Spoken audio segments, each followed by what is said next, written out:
अस्सलाम वालेकुम क्लास, कैसे हैं आप सब लोग?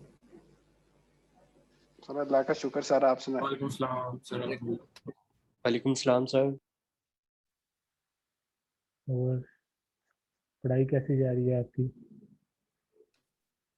तो पहले नहीं अच्छी थी, जब से ऑनलाइन हुई है A1 होगी। ये अच्छी बात है फिर तो। चलें। अच्छा, असाइनमेंट किस में है आप लोगों ने? तो काफ़ी ज़्यादा लोगों ने बना ली हुई है। Yes sir. सर अभी कर रहे हैं। अच्छा, सर क्वेश्चन एक हो गया, एक करना बाकी है, वो हो सर जाएगा। अपलोड कहाँ पे सर मेरा वो मैंने उधर गूगल क्लासरूम में एक थ्रेड ओपन की है असाइनमेंट की, उधर करनी है। जी sir. Excuse me sir sir. मेरा एक क्वेश्चन था कि सर उसकी दोनों लास्ट क्वेश्चन डेट जो ये है वीक वो है ना? एक ही फाइल में हो जाए, दोनों सेपरेट होनी चाहिए। मर्जी करें, एक में करना है एक में करना है, मसला तो कोई नहीं।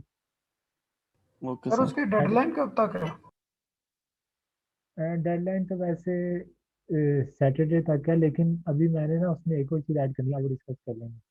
वैसे ना चेक करना आसान हो जाएगी, एंड पे बताता हूँ क्या करना है। एक्सक्यूज मी अच्छा, सर। हाँ जी। सर मैं जस्ट इनरोल हुआ हूँ, ये मेरी वेब की पहली क्लास है। कुछ इश्यूज आ अच्छा, रहे थे, तो काइंडली बता सकते हैं कि असाइनमेंट क्या है और उसकी ड्यू डेट मेरे लिए सिर्फ एक्सटेंड हो सकती है। कोई मसला नहीं है, हम ये क्लास के बाद मैं आपके साथ कर लूँगा डिस्कस। ओके। सर आपसे ठीक है बात फिर। पूछनी थी। जो HTML की फाइल है, अगर हम किसी और के साथ शेयर करें वो तो ओपन ही नहीं होती, तो फिर वो आपको कैसे व्यू होगी जो हमने कोड लिखा होगा? जब आप वो फाइल सेव करेंगे वो मेरे ब्राउज़र पे ओपन नहीं होएगी। सर मैं हमने उसको एक अपने दफ़ा ना टेक्स्ट स्टार्ट में सर हमने ना इस तरह बना के वैसे शेयर किया था एक दूसरे के साथ, पहले की बात है, तो तब ओपन नहीं हो रहा था, वो वेब पेज पे एरर दे रहा था HTML फाइल का। नहीं हो जाती है ये, बेशक आप टेक्स्ट एडिटर पे ओपन कर लो या किसी ब्राउज़र पे, होनी तो चाहिए। वो कोई और इशू आ रहा होगा, अभी आप करके देखिएगा, हो जाएगी। सर ने सर वो जो वो फर्स्ट फाइल टास्क बनती है वो HTML ब्राउजर की बनती है, तो वो ओपन हो जाती है। हाँ जी, वो आपके कोड एडिटर पे भी हो जाएगी। और डाटा एचटीएमएल का मतलब ही ये है कि वो ब्राउज़र के लिए होती है। जी सर। सही। अच्छा, फिर आज हम बिस्मिल्लाहिर्रहमानिर्रहीम, हम आज CSS स्टार्ट करते हैं। HTML अभी बहुत ज़्यादा पड़ी है, लेकिन हम चाहे तो उसमें 2 महीने भी लगा सकते हैं, लेकिन ठीक है जितना पढ़ लिया। बाकी आप लोग को कोई चीज़ ना समझ लगी वो हम कर लेंगे डिस्कस। अच्छा जी, CSS इसको कहते हैं जी cascading style sheet. CSS introduction. CSS describes how HTML elements are to be displayed on screen, paper or other media. Means के जो HTML के एलिमेंट्स होते हैं ना, वो दिखेंगे कैसे, वो हमारी स्क्रीन पे कैसे नजर आएंगे। आप लोग सोचते होंगे कि CSS सिर्फ ना लैपटॉप या कंप्यूटर की स्क्रीन पे कंटेंट को स्टाइल करने के लिए यूज़ होती है, लेकिन ऐसा नहीं है। ये जो न्यूज़पेपर होते हैं, जो प्रिंटर होते हैं, उन पे जो डॉक्यूमेंट प्रिंट होते हैं, वो भी CSS को समझते हैं। तो CSS बेसिकली कंटेंट या टेक्स्ट को स्टाइल करने की एक लैंग्वेज है। इसको जिस तरह HTML है ना, हाइपर टेक्स्ट मार्कअप लैंग्वेज, कि टेक्स्ट कैसा नजर आएगा या जो HTML के एलिमेंट्स हैं उनका क्या स्टाइल होगा। अच्छा, HTML का मतलब होता है what to display, and CSS का मतलब है हाउ टू डिस्प्ले, के चीज़ कैसी नज़र आए। अब CSS के सिंटैक्स की ज़रा बात कर लेते हैं। बेसिकली CSS का सिंटैक्स क्या होता है? हम सबसे पहले उस चीज़ का नाम लिखते हैं जिसको हमने स्टाइल करना होता है। लाइक आपने HTML में पैराग्राफ एलिमेंट लगाया था, तो CSS में जाके हम जस्ट P लिखेंगे। P का मतलब है पैराग्राफ के एलिमेंट को सिलेक्ट करो, फिर ये कर्ली ब्रैकेट लिखेंगे, ये CSS की बॉडी है, जहाँ ये जिस बॉडी के अंदर हम इसका स्टाइल लिखेंगे। और हमने जो स्टाइल करना है ना, लाइक अगर हमने पैराग्राफ के टेक्स्ट का कलर बदलना है, तो इस प्रॉपर्टी का नाम लिखेंगे। कलर का प्रॉपर्टी टेक्स्ट का कलर बदलती है, तो यहाँ पे नाम लिखेंगे और आगे कलर का नाम लिखेंगे कि हम कौन सा कलर करना चाहते हैं। अगर हम चाहें तो एक ही एलिमेंट को मल्टीपल स्टाइल भी दे सकते हैं, लाइक ये कलर की प्रॉपर्टी है, ये फॉन्ट साइज की प्रॉपर्टी है, तो ये दोनों मिलके एक साथ अप्लाई हो रही होंगी उस एलिमेंट पे। अब there are 3 ways to insert CSS। अब हमारे जो HTML डॉक्यूमेंट है ना, उसको CSS के साथ अटैच करने के 3 तरीके हैं। पहला है एक्सटर्नल CSS, दूसरा इंटरनल, तीसरा इनलाइन CSS। अभी हम देख लेते हैं एक्सटर्नल CSS को, देख लेते हैं वो क्या होता है। मैं अपने कोड एडिटर पे आता हूँ, एक फाइल क्रिएट करते हैं, न्यू फाइल index.html। ये मैं अपने HTML की वायलर पे जनरेट कर रहा हूँ। यहाँ पे भी टाइटल दे देते हैं CSS। अच्छा, h1 CSS क्लास, इधर एक पैराग्राफ दे देते हैं।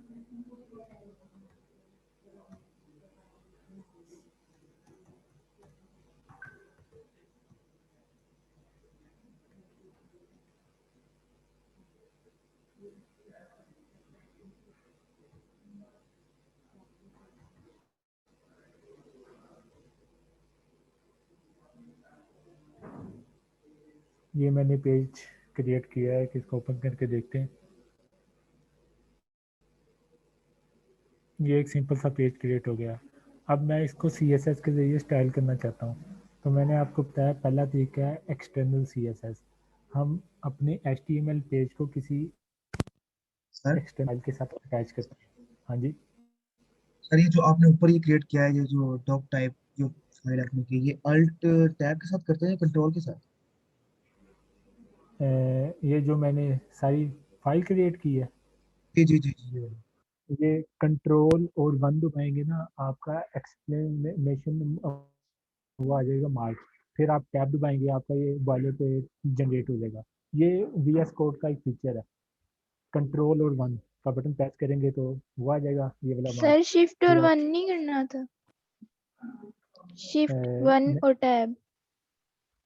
कंट्रोल 1 प्रेस करेंगे, आपको वो नीचे पूछेगा कि आपने क्या करना है, देन आप टैब दबा देंगे। नो सर, शिफ्ट 1 है, कंट्रोल नहीं, शिफ्ट 1। मैं भी आपको करके दिखा देता हूँ, ये मैं पता करा, सॉरी शिफ्ट, हाँ जी शिफ्ट है, आप सही है, मैं कंट्रोल क्यों कह रहा हूँ, ठीक हो गया, शिफ्ट है। शिफ्ट 1 दबाना तो फिर वो हो जाना, ओके हो गया। चलें, अच्छा ये अब मैंने अपने इस पेज को ना CSS की फाइल के साथ अटैच करना है, तो मैं यहाँ पे एक नई फाइल बनाता हूँ जिसमें हम अपने CSS के स्टाइल लिखेंगे। इसका नाम रख देते हैं स्टाइल डॉट CSS। ये मैंने एक CSS की फाइल बनाई, यहाँ पे मैं एक स्टाइल लिखता हूँ, लाइक जो है ना H1 को कोई स्टाइल देते हैं। मैं यहाँ पे लिखूंगा H1 लिखा मीन्स के हमारे HTML के पेज में जितने भी H1 है उनको सिलेक्ट करो और उसका कलर कर दो तुम येलो। अच्छा जी, मैंने CSS की फाइल लिखी, सर ये फाइल आपने कैसे बनाई थी CSS की? ये पे मैंने किया राइट क्लिक, यहाँ पे लिख दिया, क्लिक किया न्यू फाइल पे, न्यू फाइल आएगी, उसका सर नाम रख दिया स्टाइल डॉट CSS। इसकी जो है ना एक्सटेंशन वो हमने ओके सर। देनी है .css के नाम। गुड हो गया। अब मेरे पेज पे तो H1 का कलर येलो हुआ ही नहीं।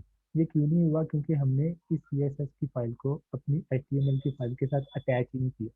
तो पहला तरीका कैसे अटैच करना है, यहाँ पे आना है, यहाँ पे एक HTML का टैग होता है, उसको कहते हैं लिंक टैग। लिंक के मैं एंटर प्रेस करूँगा तो ये है ना HREF के एट्रीब्यूट, यहाँ पे मैंने उस फाइल का एड्रेस देना है जिसको मैं अपने इस HTML की फाइल के साथ अटैच करना चाहता हूँ। तो वो सेम फोल्डर में ही है, तो जस्ट मैंने नाम देना है स्टाइल डॉट CSS। अब मैंने ये किया, ये मेरे हेडिंग का कलर हो गया येलो। सर आपकी आवाज बहुत कम आ रही है। अब आ रही है ठीक? ये सर ठीक है। अच्छा, तो अब ये देखें, ये मैंने CSS की फाइल को अटैच कर दिया अपनी HTML की फाइल से और मेरी हेडिंग का कलर हो गया येलो। अच्छा, यहाँ पे जो ये वाला एट्रीब्यूट है ना REL, इसे कहते हैं रिलेशन। मीन्स के इस फाइल का क्या रिलेशन है आपकी फाइल से, तो this is the style sheet, ये वैल्यू डिफॉल्ट होती है। और HREF के अंदर आपकी CSS फाइल का एड्रेस होगा। अगर आपकी फाइल किसी फोल्डर के अंदर है, लाइक उस फोल्डर का नाम है माई स्टाइल ही लिख लें, माई स्टाइल्स, तो आपने उसका एड्रेस ऐसे लिखना है। अगर ये CSS की फाइल है ना माई स्टाइल फोल्डर के अंदर होती तो आपने उसका एड्रेस ऐसे लिखना था। ओके हो गया यहाँ एक्सक्यूज तक? मी सर। हाँ जी। सर आपने कहाँ पर यहाँ डिफाइन किया कि वो येलो का कलर उसका मैं हेडिंग का? ये मैंने ये देखा नहीं। ये वाली मेरी फाइल है style.css। यहाँ पे मैंने लिखा H1। इसका मतलब ये है कि मेरे HTML पेज में जितने भी H1 एलिमेंट्स हैं उनको सिलेक्ट करो और उसको इस बॉडी के अंदर मैं जो स्टाइल लिखूंगा वो स्टाइल दे दो। अभी जस्ट मैंने उसका कलर की प्रॉपर्टी यूज़ किया। कलर का मतलब होता है कि इस एलिमेंट का कलर आपने क्या रखना है। अभी हमने तो यहाँ सर तक ये देखा। जरूरी होता है कि जो CSS की फाइल है वो सेपरेटली बने, मतलब HTML फाइल के अंदर नहीं हो सकती? CSS को इम्बेड करने के 3 तरीके हैं। पहला है एक्सटर्नल CSS, अभी हम देखेंगे इंटरनल CSS। जो आप कह रही हैं उसकी तरफ आ रहे हैं। जो होता है ना इंटरनल CSS, उसमें हम ना कोई एक्सटर्नल CSS की फाइल नहीं बनाते, बल्कि जो हमारा है ना हेड के टैग के अंदर आके एक HTML का टैग लगाते हैं, उसको बोलते हैं स्टाइल। हमने स्टाइल का टैग लगाया। अब हम अपने तमाम के तमाम स्टाइल ना इस टैग के अंदर लिखेंगे। लाइक अभी मैं लिखता हूँ पी के जितने भी पैराग्राफ हैं इस पेज पे उसको सिलेक्ट करो और उसका कलर कर दो, कलर कर देते हैं रेड। ये देखें, अब ये पी को सिलेक्ट किया, कलर हो गया रेड। पहला तरीका क्या था, मैंने एक एक्सटर्नल CSS की फाइल को अटैच किया अपनी HTML के फाइल के साथ। और दूसरा तरीका क्या है, मैंने हेड के टैग के अंदर स्टाइल का एक टैग लिखा और उस स्टाइल के टैग के अंदर CSS की तमाम जो स्टाइलिंग मैं करना चाहता हूँ ना डिफरेंट एलिमेंट्स पे, वो मैंने लिखे। और तीसरा तरीका क्या होता है, तीसरा तरीका होता है, अगर मैं यहाँ पे एक पैराग्राफ एक और क्रिएट कर लूँ, ये पैराग्राफ क्रिएट किया। तीसरा तरीका होता है मैं एलिमेंट के अंदर जाऊं और वहाँ पे एक एट्रीब्यूट लिखूं और उस एट्रीब्यूट का नाम होगा स्टाइल। स्टाइल। अब मैं इस एट्रीब्यूट के अंदर कोई भी इसको स्टाइलिंग कर सकता हूँ। लाइक मैं इसका कलर भी दे देता अभी, बाकी चीज़ें बाद में डिस्कस करते हैं। इसका कलर हम कर लेते हैं ब्लू। ये देखें, अब ये स्टाइल कहाँ से आ रहा है, एक्सटर्नल CSS की फाइल से। ये स्टाइल कहाँ से आ रहा है, हेड के अंदर जो हमने स्टाइल का टैग यूज़ किया था। और ये स्टाइल कहाँ से आ रहा है, जो हमने अपने पी के एलिमेंट के अंदर स्टाइल का एट्रीब्यूट यूज़ किया था।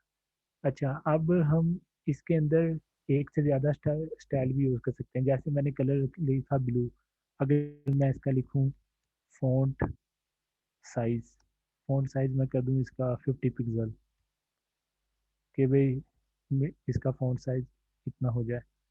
तो मैं इसको रिफ्रेश करूँगा, देखिए इसका फ़ॉन्ट साइज़ बदल गया। मतलब कि मैं इस एट्रीब्यूट के अंदर एक से ज़्यादा स्टाइल भी लिख सकता हूँ। जिस तरह मैं यहाँ पे एक से ज़्यादा स्टाइल लिख सकता हूँ या इसके अंदर एक से ज़्यादा स्टाइल लिख सकता हूँ, ऐसे करके उस तरह मैं उस एलिमेंट के अंदर भी एक से ज़्यादा स्टाइल लिख सकता हूँ। यहाँ तक आपको कोई इशू है तो बताएं। यार सर ये थर्ड वन का नेम क्या था जो CSS को इंसर्ट करते हैं, थर्ड वे का नेम क्या था? ये लाइन इनलाइन CSS। तो सर अगर हमने H1 बेशक H1 को कलर करना है लेकिन डिफरेंट कलर करना है, बेशक H1 ही है, तो फिर हम हाँ इनलाइन जी, ही यूज करेंगे ना? नहीं, जो है ना WWW के स्टैंडर्ड, वो कहते हैं कि आपने हमेशा एक्सटर्नल CSS यूज़ करनी है, क्योंकि सर वो तो अगर चाहते हैं वैसे कि कोई चाहे कि H1 मतलब मेरा क्वेश्चन नंबर हाँ 1 जी, का H1 ग्रीन हो और क्वेश्चन नंबर 2 हाँ का H1 येलो हो, तो वो एक्सटर्नल हाँ CSS तो दोनों को ही सेम कलर दे देगा। हाँ जी, अभी हम बहुत इनिशियल स्टेज में हैं, अभी आस्ता आस्ता ना उसकी तरफ बढ़ रहे हैं कि हमने मल्टीपल एक जैसे एलिमेंट्स को किस तरह सेलेक्ट करना है। वो हम पढ़ते हैं आगे, सिलेक्टर का टॉपिक आएगा हमारा। अभी जस्ट आपको सिर्फ CSS की फाइल अटैच करना बता रहे हैं, उसके 3 तरीके हैं। This is the okay inline, sir. और ये हाँ, ये हेड के अंदर और ये एक्सटर्नल। जी सर एक्सटर्नल सीएसएस को दोबारा बता दें। हम ना एक फाइल क्रिएट करते हैं, फाइल का नाम कुछ भी रखते हैं लेकिन उसकी एक्सटेंशन रखते हैं डॉट सी एस एस। तो फाइल में हम अपने स्टाइल लिखते हैं, ये वो फाइल है। अब इस फाइल को मैंने एच टी एम एल के साथ अटैच कैसे करना है, मैंने अपने हेड टैग के अंदर आना है, हेड के अंदर लिंक नाम का एक एलिमेंट बनाना है और उसको एक एट्रीब्यूट देना है एच आर ई एफ। ये एट्रीब्यूट के अंदर मैंने अपनी सी एस एस फाइल का एड्रेस लिख देना है। अब ये फाइल सेम फोल्डर में मौजूद है इसलिए मैं सिर्फ इसका नाम लिख रहा हूँ, इतनी सी बात है। अगर ये फाइल किसी फोल्डर में होती, लाइक मैं यहाँ पे एक फोल्डर क्रिएट करता हूँ, फोल्डर का नाम रख देता हूँ स्टाइल्स, स्टाइल्स, और सी एस एस की फाइल को मैं इस फोल्डर के अंदर रख देता हूँ। अब मेरी सी एस एस की फाइल इस फोल्डर के अंदर है। तो अगर अब मैं इसको रिफ्रेश करूँ, जो मेरा ये था ना H1 का स्टाइल, वो अब चला गया। वो क्यों चला गया है? क्योंकि यहाँ पे मैंने HRF के अंदर अपनी फाइल का एड्रेस नहीं सही दिया। अब वो स्टाइल के फोल्डर के अंदर है, मुझे STYLE स्टाइल स्लैश अब, अगर अब मैं इसको रिफ्रेश करूँगा वो स्टाइल वापस आ गया। समझ लगी किस तरह करते हैं इसको लिंक एक्सटर्नल को? Yes sir. चलें, अच्छा ये तो हमारे पास 3 तरीके थे ये बताने के लिए कि हमने अपनी CSS की फाइल को अटैच कैसे करना है अपनी HTML की फाइल से। अब हम आगे देखते हैं, आगे हमारे पास क्या है, CSS सिलेक्टर। सिलेक्टर का मतलब होता है कि HTML पेज के ऊपर जो डिफरेंट एलिमेंट्स होते हैं उनको हम सिलेक्ट कैसे करते हैं। तो 3 किस्म के सिलेक्टर्स होते हैं। पहले को कहते हैं एलिमेंट सिलेक्टर। एलिमेंट सिलेक्टर क्या होता है कि हम ना अपनी CSS फाइल के अंदर डायरेक्ट उस एलिमेंट का नाम इस्तेमाल कर लेते हैं। अब ये H1 है, ये क्या है? H1 एक एलिमेंट है सी एस, तो HTML का। तो हमने अपनी फाइल के अंदर जब डायरेक्ट एलिमेंट का नाम यूज़ करते हैं उसे कहते हैं एलिमेंट सिलेक्टर। तो अगर दूसरा देखें, दूसरा होता है आईडी सिलेक्टर। अब आईडी का क्या मतलब है, लाइक अगर पैराग्राफ, ये मैं एक दफ़ा स्टाइल डिलीट करूँ इसमें से, ठीक हो गया।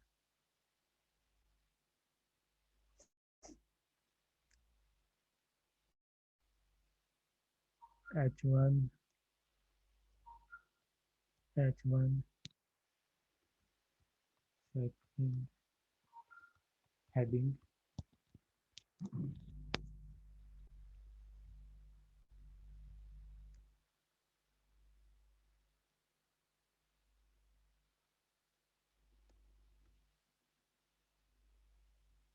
अब ये मेरा पेज कुछ आपको ऐसे नज़र आ रहा है, इसको मैं कमेंट आउट कर देता हूँ एक दफ़ा।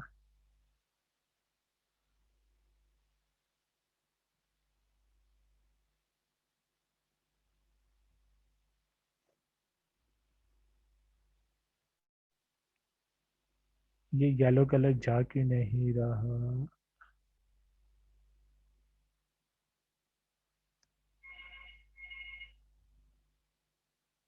स्ट्रेंज।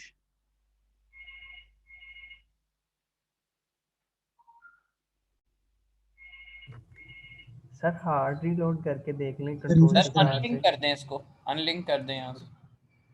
चलें, वो खुद ब खुद चल जाएगा। अच्छा मैंने ना अब इसके सारे स्टाइल वो कर दिए हैं। अब हमारा पेज कुछ ऐसे नज़र आ रहा है। ये हमारी H1 है, ये एक पैराग्राफ है, ये H1 है।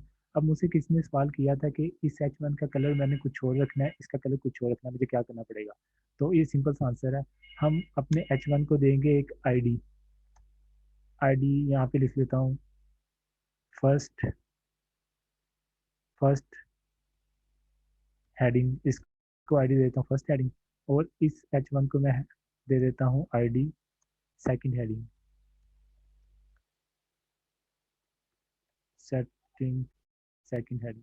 अब मैं अपनी CSS फाइल में जाऊँगा, मैं इस आईडी को सिलेक्ट करूँगा। इसको सिलेक्ट करने का तरीका है, मैं दबाऊँगा hash first heading, first heading, और इसको मैं स्टाइल दे देता हूँ, इसका कलर ही दे देते हैं, कलर कलर कौन सा दें इसका, ये दे देते हैं अजीब सा।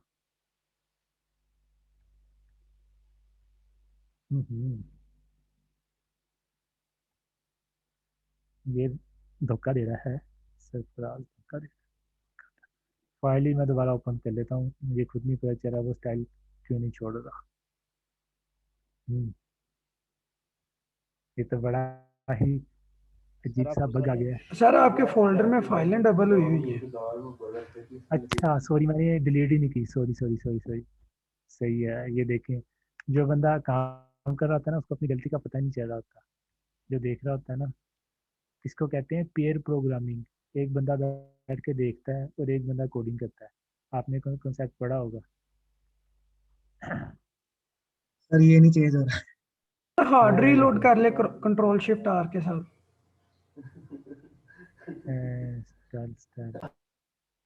ठहरे जरा, मुझे समझ लगी क्यों नहीं हो रहा। ये फाइल है, आप समझ लगी।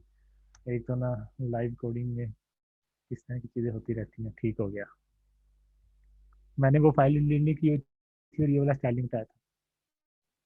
चलिए आप सब कुछ ठीक हो जाएगा। अब हमारा ऐसा, अच्छा हमारे पास पेज के ऊपर ना, हमारे पास पेज के ऊपर ये H1 है और ये H1 है। अगर मैं चाहता हूँ इस वन का कलर कोई और हो, इसका कोई और हो, तो उसके लिए मेरे पास एक तरीका है, मैं दोनों को दूँ आईडी। आईडी का मतलब उसकी खास पहचान, जिस तरह हमारा आईडी कार्ड नंबर होता है ना, तो पहले का नाम मैंने रख दिया फर्स्ट हेडिंग, दूसरे का आईडी रख दिया सेकंड हेडिंग। अब मैं इधर से आके फर्स्ट हेडिंग को सेलेक्ट करता हूँ, फर्स्ट हेडिंग, और इसको मैं कलर दे देता हूँ ब्राउन। अगर मैं इसको रिफ्रेश करूँ, ये देखें इसका कलर हो गया ब्राउन। और अगर मैं इधर आके दोबारा सेकंड हेडिंग कलर रेड, इसको मैं रिफ्रेश करूँ तो ये देखें। अब पहले मैं यहाँ पे H1 लिख रहा था, जो सारे के सारे H1 को सिलेक्ट कर रहा था, बट अब मैंने इस H1 को एक अलहदा से आईडी दे दी ताकि मैं इसको अपने CSS की फाइल के अंदर पहचान सकूं इसके नाम से। जिसे हम किसी बच्चे का नाम रखते हैं ना, मैंने इस H1 का एक नाम रख दिया और इस H1 का मैंने एक और नाम रख दिया, और मैं उसका नाम लेके अब कह रहा हूँ इसका कलर ये कर दो और इसका कलर ये कर दो, और दिस इज द आईडी। और आईडी को CSS में सिलेक्ट करने के लिए हम ये हैश का साइन लगाते हैं। तो आईडी की भी आपको समझ आ गई है। अच्छा, अगर हमारे पास फर्ज करें इस पेज पे पैराग्राफ की तरफ आ जाते हैं, पी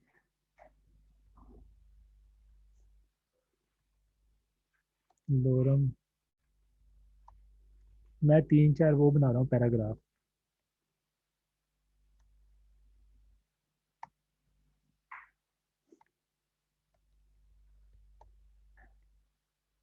अब हमारा पेज कुछ इस तरह से है। अच्छा, अगर मैं चाहता हूँ कि पहले पैराग्राफ का कलर कोई और हो, तीसरे और चौथे पैराग्राफ का कलर कोई और हो, तो मुझे क्या करना पड़ेगा। अगर मैंने पहले पैराग्राफ का कलर बदलना है, उसी तरह आईडी अब दे देंगे। चलिए मैं पहले पैराग्राफ को आईडी दे देता हूँ। पहला पैराग्राफ ये है, इसको मैं आईडी दे देता हूँ F1, छोटे छोटे लफ्ज़ लिखो। इसको मैंने सिलेक्ट किया F1 के नाम से, इसका कलर कर दिया मैंने ये, पहले का कलर बदल गया। अब मैं चाहता हूँ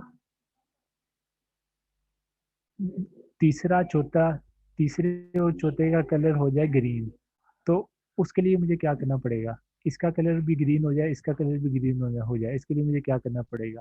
कोई मुझे देगा सर सेम आईडी सजेशन। पास कर दें। सेम आईडी पास कर दो, सेम आईडी पास करके देखते हैं, ये अच्छी सजेशन है। खाली पी पास पहले कर देंगे सर, वो सारे पैराग्राफ्स को ले लेगा। वो सारे चले, मैं पहले पी करके देख लेता हूँ। अगर मैं लिखूंगा ना खाली पी, ये एक अच्छा यूज केस बन जाएगा। पी का कलर मैंने कहा था मुझे चाहिए ग्रीन, GREEN, मुझे चाहिए ग्रीन, ग्रीन लिख दिया। अब मैंने पी का कलर जब ग्रीन लिखा, ये सारे के सारे वो हो गए ग्रीन, जबकि मैंने कहा था मुझे इस पैराग्राफ का कलर ग्रीन चाहिए और इसका कलर ग्रीन चाहिए। तो उसके लिए मुझे क्या करना तो पड़ेगा? इनको अभी फिर आपने ऐसे से करना पड़ेगा जैसे आपने आईडीज के थ्रू ही करना पड़ेगा। F1 F2 F3 F4। मतलब कि मैं इसको कोई और आईडी दूं, इसको कोई और आईडी दूं? सर सेम आईडी देना दोनों पैराग्राफ्स को। चले मैं सेम दे के देख लेता हूँ, सेम दे के देख लेता हूँ। ये वाला पैराग्राफ छोड़ के इधर आ जाती है आईडी, इसका नाम रख, इसको मैं कलर देना ग्रीन, इसका नाम भी ग्रीन रख देते हैं ताकि इसको मैं पहचान सकूँ। ID green. अब दोनों को मैंने सेम आईडी दे दी, तो जब मैं इधर आऊँगा इसको सेलेक्ट करूँगा हैश लगा के, आईडी है मेरी ग्रीन है, इसका कलर मुझे चाहिए था ग्रीन चाहिए, ग्रीन। और ये फिलहाल मैं कमेंट आउट कर दूँ ताकि वो ग्रीन कलर यहाँ से ना पकड़ ले। वालेकुम सलाम। अच्छा, अब ये देखें, इसको भी मैंने सेम आईडी दी, इसको भी मैंने सेम आईडी दी, तो इन दोनों की सेम आईडी थी ग्रीन की, तो मैंने यहाँ पे ग्रीन को सिलेक्ट किया, उसका कलर ग्रीन कर दिया, ये ग्रीन ये ग्रीन, ऐसे कह रही थी ना आप? यस सर, ऐसे ही कह रही थी। अच्छा हाँ सर ठीक है, लेकिन हाँ जी सर इसका हम लोग इस तरह नहीं कर सकते, इतना लंबा करने की क्या जरूरत है, इनलाइन दे दो सबको, बस अलग अलग स्टाइल दे दो। इनलाइन का मसला ये है कि अगर आपका वेब पेज बहुत बड़ा है ना, तो आप कहाँ जाके एक एक चीज़ को पकड़ेंगे, और एक एक चीज़, अगर 50 चीज़ों को आपने एक ही स्टाइल देना है, तो आप 50 एलिमेंट में जाएंगे और सेम स्टाइल उसमें कॉपी पेस्ट करते रहेंगे, तो ये तो बड़ी बुरी सी बात हो जाएगी, थक सर जाएंगे, हमारा कोड अच्छा हमारा ठीक है। कोड बड़ा कम्प्लेक्स नज़र आएगा। अच्छा, लेकिन ये ना स्टैंडर्ड के मुताबिक नहीं है, ये एक गलत चीज़ है। गलत इसलिए है, स्टैंडर्ड हमें कहते हैं कि हमारे वेब पेज पे जो है ना आईडी, एक नाम की आईडी सिर्फ एक एलिमेंट की होनी चाहिए, एक नाम की आईडी हम 2 एलिमेंट्स को नहीं दे सकते। तो इसके लिए यूनिक आईडी होनी चाहिए सर। हाँ यूनिक आने होनी चाहिए, मतलब कि एक HTML पेज में एक आईडी का एक ही एलिमेंट होना चाहिए। तो इसके लिए इन्होंने हमें वो दिया क्लास, जस्ट हमने क्या किया, हमने सिर्फ आईडी को बदला है क्लास के नाम से, और यहाँ पे मैंने ग्रीन, यहाँ पे मैंने लगा दिया डॉट। आईडी को सिलेक्ट करने के लिए हम हैश इस्तेमाल करते थे, लेकिन जब हमने किसी एलिमेंट को कोई क्लास दिया, उसको सिलेक्ट करने के लिए हम डॉट इस्तेमाल करते हैं। अब मैं आके अपने पेज को रिफ्रेश करूँगा, फ़र्क कोई नहीं पड़ा, लेकिन अब ये हुआ कि इसको हमने एक क्लास दी ग्रीन के नाम की, और इसको भी एक क्लास दी ग्रीन के नाम की। इसका मतलब ये हुआ, जब हमने एक जैसे स्टाइल मल्टीपल एलिमेंट्स को देने हैं, उनको हम सेम क्लास नेम देते हैं, और जब किसी एक खास एलिमेंट को कोई खास स्टाइल देना होता है जो किसी और एलिमेंट को नहीं देना होता, तो हम आईडी इस्तेमाल करते हैं। ये आईडी भी हमने कवर कर लिया और क्लास भी कवर कर ली। क्लास और आईडी में फ़र्क पता चल गया आपको? Yes sir. Yes sir. मतलब कि क्लास का एक्सक्यूज मी फंक्शन। सर। हाँ जी सर क्लास को हम कैसे एक्सेस करते हैं, जैसे आईडी को हम हैश से और क्लास को? क्लास को हम सर्च करते हैं डॉट से, ये देखेंगे डॉट लगा हुआ जी सर, थैंक यू सर। है। सही हो गया। तो इसका ये फायदा इंडेक्स HTML वाली फाइल खोल लेना। ये ने, हाँ जी खोल ली। क्लास का सिंटैक्स ही देखना था, देख लिया, थैंक यू। जिस तरह हमने लिखा है ना ये आईडी, इसी तरह हमने लिखी है क्लास, लेकिन फ़र्क ये है कि एक नाम की एक ही यूनिक आईडी हम दे सकते हैं एक HTML पेज में, और उस आईडी का नाम, उस आईडी को हम रिपीट नहीं कर सकते। और इसके हल के लिए अगर हमने सेम स्टाइल देने हैं मल्टीपल एलिमेंट्स को, हम क्लास का एट्रीब्यूट इस्तेमाल करते हैं। इनकी कहानी बस इतनी है कि मल्टीपल एलिमेंट्स को हमने कैसे सेलेक्ट करना है। अच्छा, अब इसका फ़ायदा अगर हमें देखना हो, लाइक अगर हमारे पास ए ए टैग ले लेते हैं, एंकर टैग है, ये कुछ भी लगा लें, फर्स्ट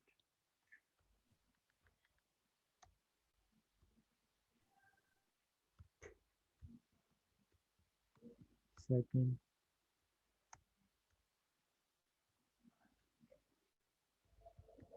थर्ड। अब हमारे पेज पे हो सकता है कि 50 वो हो एंकर टैग, तो आप कह रहे थे कि हम इसको इनलाइन स्टाइलिंग क्यों नहीं करते? हम इसलिए नहीं करते, अब देखें अगर हमारे पास 50 एंकर टैग है, हमने हर एंकर टैग का स्टाइल एक रखना है, तो हम 50 बार उस कोड को कॉपी पेस्ट करेंगे।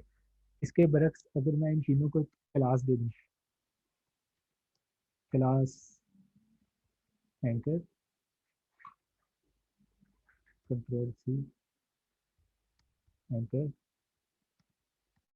एंकर, और यहाँ पे आके इसको मैं सिर्फ, अगर ये 3 की बजाय 30 भी होते ना, मैंने सिर्फ एंकर की क्लास सेलेक्ट करनी थी। अब इसको स्टाइल देते हैं, इसका बैकग्राउंड कलर चेंज कर देते हैं, बैकग्राउंड हम कर लेते हैं सी ग्रीन। ये देखिए अब तीनों का बैकग्राउंड कलर चेंज हो गया। इसके बाद हम इसको पैडिंग दे देते हैं, पैडिंग में बाद में बताऊंगा क्या होती है, अभी इसको स्टाइल करके आपको बता देता हूँ ज़रा। 10 pixel text decoration none, border radius 5 pixel. अब ये देखें, ये मेरे एंकर टैग थे, अगर मैं चाहता हूँ ये बटन की तरह नज़र आए, तो अगर ये मेरे पेज में 50 होते, तो मुझे 50 बार जाके ये तीनों स्टाइल एक एक एंकर टैग के अंदर लिखने पड़ने थे। इसके अंदर मैं लगाता स्टाइल का एलिमेंट, इसके अंदर मैं लाता स्टाइल के एलिमेंट, इसके अंदर भी मैं लगाता स्टाइल के एलिमेंट। तो ऐसे तो मेरा कोड कॉपी पेस्ट चीज़ को मैं बार बार रिपीट करता। तो क्लासेस हमें इस चीज़ की इजाज़त देती हैं कि हम एक ही स्टाइल को पकड़ें, उनको मल्टीपल एलिमेंट्स को अप्लाई करा दें। चलें आगे, ये क्लियर हो गया आपको ID and classes? Yes sir. Yes sir. Yes assignment sir. की है, जी क्या पूछ रही हैं आप? हमने जो असाइनमेंट की है उसमें हमने बॉर्डर्स दिए हैं, तो वो इंटरनल से दिए हैं, इंटरनल वे से। तो अब हमने एक्सटर्नल सीख लिया, तो क्या हम वहाँ पे बदलें, क्योंकि आप कह रहे हैं ये सबसे बेस्ट है, यही प्रेफर किया जाता है, हाँ या जी असाइनमेंट बदलने, की तरह मतलब नहीं सीएसएस की फाइल भी सेंड करेंगे, उस तरह बना के कर दें आपको? हाँ जी, वैसे उसमें स्टाइलिंग इतनी ज़्यादा तो नहीं, मेरे ख्याल है सिर्फ उसने बॉर्डर की स्टाइलिंग की है, और तो जी, कोई स्टाइल नहीं ना। हाँ और यस तो सर। कुछ नहीं है, फार्म फिर के अंदर भी हमने इंटरनली कोई स्टाइलिंग। करें।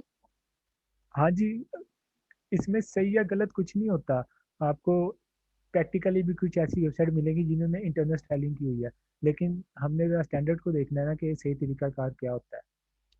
बाज़ दफ़ा भला क्या होता है, बाज़ दफ़ा हमें किसी एलिमेंट को सिलेक्ट करने का तरीका नहीं मिल रहा होता, वो होती है नेस्टिंग के मतलब स्पेसिफिसिटी होती है, उसके बाद में बात करेंगे। तो हम इनलाइन स्टाइल को ज़्यादा प्रेफर करते हैं, ताकि जल्दी जल्दी जाके उस एलिमेंट को कोई अपनी मर्जी का स्टाइल दे दे। अच्छा तो सर असाइनमेंट में हम लोग वो एक्सटर्नल वाला ना यूज करें ना, सीएसएस का। हाँ जी सर, पैराग्राफ के कुछ टैग्स को कलर कैसे करेंगे? अच्छा, ये एक सवाल आया है कि मेरा ख्याल है ये पूछ रहे हैं कि पैराग्राफ के कुछ टैग्स को कलर कैसे करेंगे। मैंने आपको बताया था स्पैन का, याद है एक एलिमेंट होता है स्पैन। फर्ज करें मैं चाहता हूँ जो ये लिखा हुआ है ना, ये वाला लफ्ज़ लिबरलिज्म, ये अजीब सा, इसका कलर हो जाए कुछ भी, तो इसका कलर बदलने के लिए मुझे क्या करना पड़ेगा? ये कहाँ पे लिखा हुआ है? ये लिखा हुआ है ये, मैं चाहता हूँ इसका कलर बदल जाए, मुझे इसके लिए क्या करना पड़ेगा? कोई मुझे बताएगा?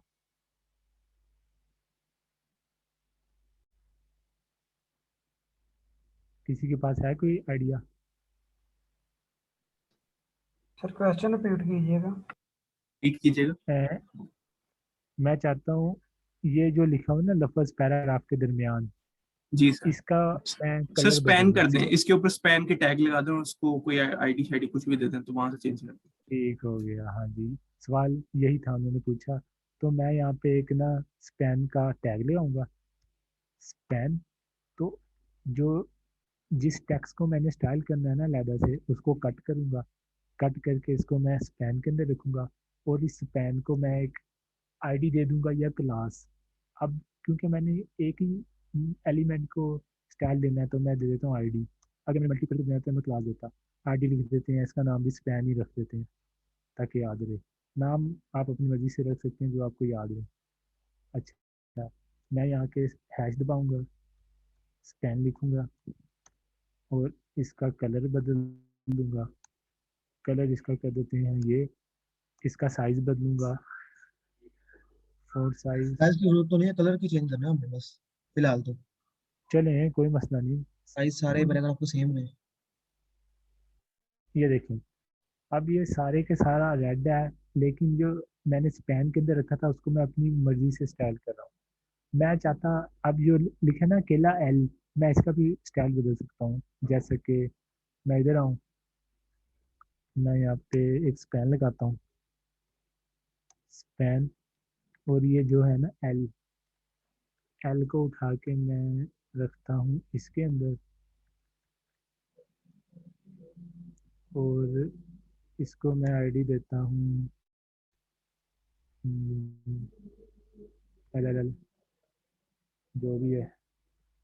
ये मैंने सिलेक्ट किया, फॉन्ट साइज 10 पिक्सल,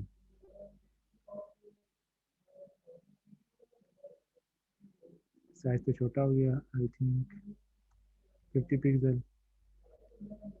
अब ये देखें, पहले लफ्ज को मैंने स्पैन के अंदर बंद किया। अब आपको पता चल गया, अगर आपने किसी भी एलिमेंट को पकड़ के स्टाइल करना है, आपने उसको सिलेक्ट कर लेना है। आप उसको आईडी से भी सिलेक्ट कर सकते हैं, आप उसको क्लासी से भी सिलेक्ट करते हैं, आप उसको स्पैन के जरिए भी सिलेक्ट कर लेते हैं। अगर स्पैन के जरिए सिलेक्ट करना है, आपने उसको कोई क्लास या आईडी दे देनी है और CSS की फाइल में जाके जस्ट उसके स्टाइल लिख देने हैं कि आप सर एक करना चीज क्या पूछनी चाहते है, हैं। हाँ जी, आपने वो WW का जो भी वो बताया स्टैंडर्ड के, अगर हम एक ही आईडी यूज करें तो सर ये अब बेसिक वैसे फर्क क्या, वो फंक्शनैलिटी तो सेम ही है?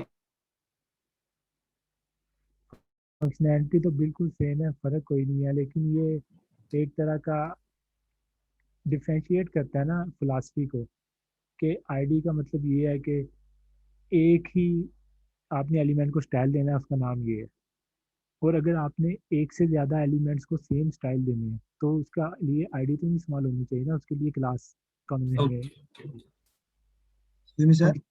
हाँ जी, सर वो जरा खोलें जरा वेबसाइट जो स्टाइल वाली। CSS। सर मैंने ये पूछना था कि जैसे आपने अलग अलग टैग दिए, मतलब कि ये ऊपर वाली लाइन को अलग दिया था और जो LL वाली थी इसको अलग दिया, अगर हम इसको एक ही लाइन में एडजस्ट कर दें। मतलब ये जी सर, यही मतलब कि आपने ये SLA स्लैब स्लेट ब्लू वाला जो वर्ड किया था चेंज, और ये हाँ LL जी, वाला किया था, अगर हम इसी टैग को उसके साथ एडजस्ट करें तो नहीं हो सकता? इसको अलग क्यों कर रहे हैं? मतलब ये अलग क्यों है, ये अलग क्यों है? कि अगर हमने ज्यादा वर्ड करने हो तो फिर हम अलग अलग टैग देंगे सबको। नहीं, मतलब कि मैं चाह रहा था कि जो पहला एल है इसका साइज बड़ा कर दूं। अगर मैंने ज़्यादा करने हैं मैं उनको उठा के इसके अंदर रख दूंगा। मैंने ओ आर है, LOR, ये तो मेरे, अब मैंने कोई ऐसी चीज़ सुनी नहीं मुझे देखने में बहुत बुरी लगे। बाद वेबसाइट में मतलब पहला लफ्ज़ ऐसे लिखा होता है, तो ये तो हम पे डिपेंड है ना, हम किस तरह का स्टाइल बनवाना चाहते हैं नहीं किसी भी सर मेरी एलिमेंट बात का। सुन, हाँ जी, जैसे आपने ये लाइन चेंज की LOR, सर वो खोलें करेक्ट में। CSS फाइल सर वो दूसरी अपनी ये। LOR और लेबरिज्म, वेल ये वाला, मैं हाँ ये जी, कह रहा हूँ कि ये जो कि आपने लैदा टैग दिया LOR को और इसको अलग दिया दूसरी को, इसको अगर एक ही में करें तो? आपकी मर्जी है, आगे दोनों का स्टाइल सेम है, एक निकले। मैं चाह रहा था स्टाइल कि, सेम। हाँ जी, अब शायद इसका स्टाइल ज़्यादा है, इसका कलर है रेड, इसका कलर है जामुनी सा। सर तो दोनों को स्पैन देके सेम क्लास दे दें, आईडी दे दें, तो सेम हाँ कलर या कुछ एडिटिव। हाँ, तो आप कर सकते हैं ना, फिर आपको स्टाइल भी सेम हो गया ना। आप इन दोनों को एक ही आईडी का नाम देंगे दोनों को, तो अगर आप कलर यस जो सर, सेलेक्ट करेंगे वो दोनों का सेम कलर हो जाएगा। दोनों लेकिन में दोनों का सेम हो। हाँ, लेकिन मैं यहाँ पे चाह रहा हूँ इसका कलर रेड ही रहे और इसका कलर ब्लू रहे। इस वजह से मैंने दोनों स्पैन को लहदा आईडी दी है। अगर मैं चाहता कि यस सर। इनका साइज भी सेम होता, कलर भी सेम होता, मैं दोनों स्पैन को क्लास नेम दे देता, आईडी ना देता, क्योंकि ये दो हैं। फिर उस क्लास को जाके सिलेक्ट करके उसको स्टाइल कर लेता। आई थिंक आपको हो गया होगा क्लियर। सर एक स्पैन के अंदर 2 आईडी जा सकती हैं? एक स्पैन नहीं, आईडी एक डाल सकते हैं, क्लास दो दो डाल सकते हैं। ये अच्छा सवाल है। अब ये देखिए, यहाँ तो आईडी लिखी है ना, ये देखिए, ये क्लास है ना, यहाँ पे आप कोई और क्लास भी लिख सकते हैं, न्यू क्लास। अब जो है ना, इस क्लास में भी आप इसकी स्टाइलिंग कर सकते हैं। और ये कोई और क्लास है, वो इसको कोई और स्टाइल दे रही है, ये हम आगे जाके देखेंगे। मतलब एक क्लास का एट्रीब्यूट है, उसके अंदर आप मल्टीपल क्लासेस दे सकते हैं। अच्छा, अब इसके अलावा कमेंट्स आपने देख लिया क्या होता है। कमेंट्स का पता है ना क्या होते हैं?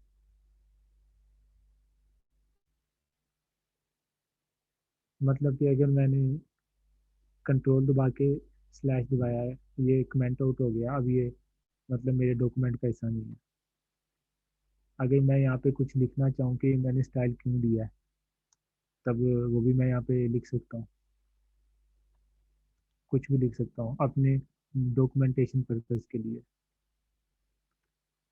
अच्छा, सीएसएस में कलर्स सर कैसे होते हैं? हाँ जी। सर ये जब हमारी सीएसएस हो जाएगी हम इसके बाद लेआउट बनाएंगे या वो जो जावास्क्रिप्ट के बाद बनाएंगे? नहीं, layout is the part of CSS. वो इसी में बनाएंगे हम। हाँ ठीक। जी, जावास्क्रिप्ट का लेआउट से कुछ लेना देना नहीं। अब देखें, जो हमारी वेबसाइट्स होती हैं ना, लाइक रिस्पॉन्सिव होती हैं। अगर मैं इसको ऐसे करूँ, ये जैसे जैसे मेरी स्क्रीन बड़ी हो रही है, ये उसके साथ एडजस्ट हो रही है हर चीज़। ये सीएसएस का काम है। ये देखें, बड़ी स्क्रीन पे भी अच्छा लग रहा है, छोटी पे भी अच्छा लग रहा है। ये अब हम देखेंगे सीएसएस के अंदर ही। सर हम बूटस्ट्रैप भी करेंगे? हाँ जी, वो तो लाजमी करना है, क्योंकि उससे हमारा टाइम बहुत बच जाता है स्टाइलिंग का, डिज़ाइनिंग का। अगर हमने कोई प्रोटोटाइप बनानी है या अपना कोई पर्सनल प्रोजेक्ट बनाना है, तो वो हमारे काम को 50% आसान बना देता है। हर चीज़ उसमें पहले ही हुई होती है। ठीक सर। अच्छा, अब सीएसएस में कलर्स क्या होते हैं?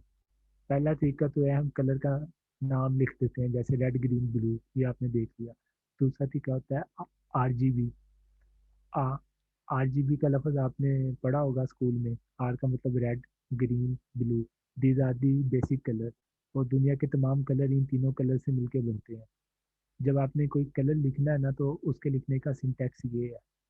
लाइक अगर ये जो कलर है ना, मैंने दिया रेड, मैं यहाँ पे लिख सकता था RGB 000।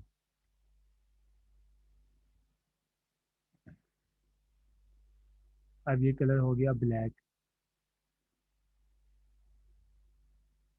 सेकंड हेडिंग है ना, इसका कलर हो गया ब्लैक।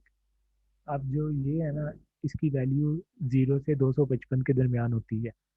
जीरो, अगर यहाँ पे 255 है, इसका मतलब जो है ना रेड, वो है फुल।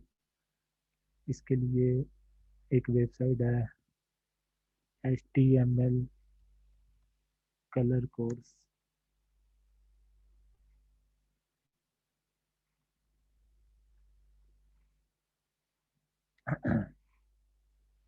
आपने अपने जो भी कलर इस्तेमाल करने हैं ना, आपने यहाँ से उसका पिक कर लेना है, कोई भी कलर है। ये उसका RGB कोड है कि आर में आपने ये लिखना है, जी पे ये लिखना है, बी पे ये लिखना है। और अगर सर आपने इसका आरजीबी नाम लिखना है, कोड जो है सर समटाइम काम नहीं करता। वो काम नहीं कर रहा? काम क्यों नहीं नहीं कर रहा? समटाइम सर ये वो हेक्सा जो सा वो ही प्रेफर करते हैं ज्यादा। चलें जो भी है, मीन्स के ये 3 तरीके हैं। आप उस सर कलर का नाम भी लिख सकते हैं, उसका हेक्साडेसिमल कोड भी लिख सकते हैं, या उसको हम्म, आरजीबी के तौर पे भी लिख सकते हैं। ये जस्ट आपको दिखाने का है कि आपको पता हो कि आरजीबी का मतलब क्या है, और आप कोड इसके जनरेट भी कर सकते हैं। ये इसका है हेक्साडेसिमल है, और ये इसका आरजीबी है, और ये कोई और फॉर्मेट है HSL, ये मैंने फिलहाल नहीं पढ़ा। और ये CMY का ये होता है प्रिंट के लिए, जब आपने प्रिंटिंग करनी होती है पेपर पे। अच्छा, इसके अलावा एक होता है RGBA। ए का मतलब होता है ए इज अ पैरामीटर, जो आपके कलर की ट्रांस आपका कलर कितना ट्रांसपेरेंट है ये बताता है। इसकी वैल्यू 0 और 1 के दरमियान होती है। अगर आप इसकी वैल्यू रखेंगे 1, आपका कलर बिल्कुल सॉलिड होगा। अगर आप इसको 1 से नीचे लेके जाते रहेंगे, आपका कलर हो जाएगा ब्लर। तो आपने ये बताना है कि आपका कलर सॉलिड हो के ब्लर हो। ये आप घर में ट्राई कीजिएगा, RGB और RGBA को। ये है हेक्साडेसिमल कोड है। अच्छा, अब हम कुछ बात कर लेते हैं बैकग्राउंड की।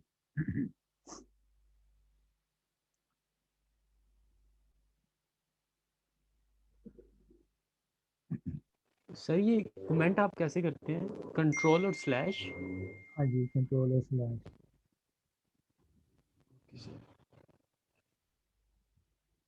अगर मैं ये सारा यहाँ से रिमूव कर दूँ, एक दफ़ा बॉडी को रहने दूँ के लिए,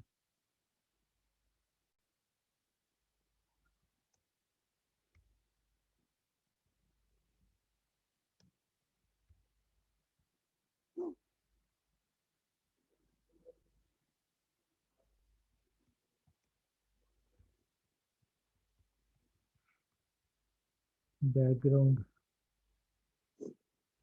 अब ये मेरा पेज है। अब हमने देखना है जी बैकग्राउंड। सबसे पहले मैं यहाँ पे पैराग्राफ लिखता हूँ।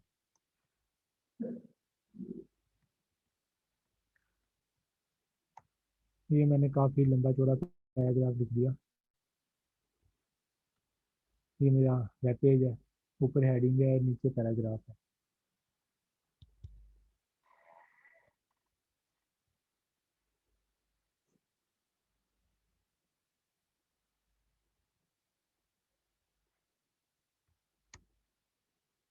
इसको मैं क्लास दे देता हूँ, पैरा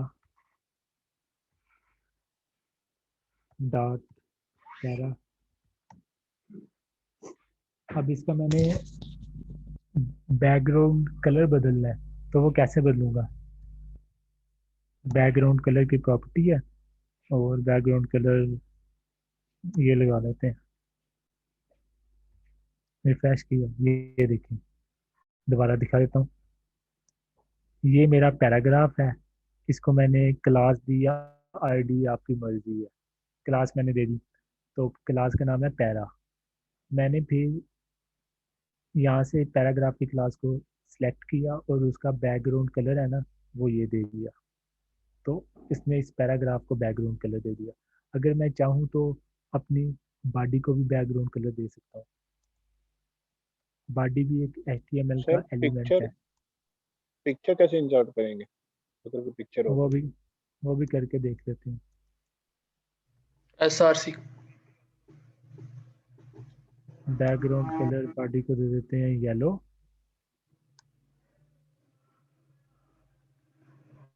ये देखें, मैंने अपनी बॉडी को येलो कलर दे दिया बैकग्राउंड, और अपने पैराग्राफ को दे दिया ग्रीन कलर। यहाँ तक पता चल गया कैसे लिया? ये थी बॉडी। बॉडी मतलब, बॉडी का मतलब है सारी बॉडी को सिलेक्ट करो जो मेरे वेब पेज है, उसको बैकग्राउंड के लिए ये दे दो। अच्छा, बैकग्राउंड इमेज की तरफ आ जाते हैं। अगर मैं पैराग्राफ है ना, यहाँ पे लिख लूँ बैकग्राउंड इमेज। इसको मैंने कलर नहीं देना, इसको मैं चाहता हूँ कोई बैकग्राउंड इमेज दे दूँ।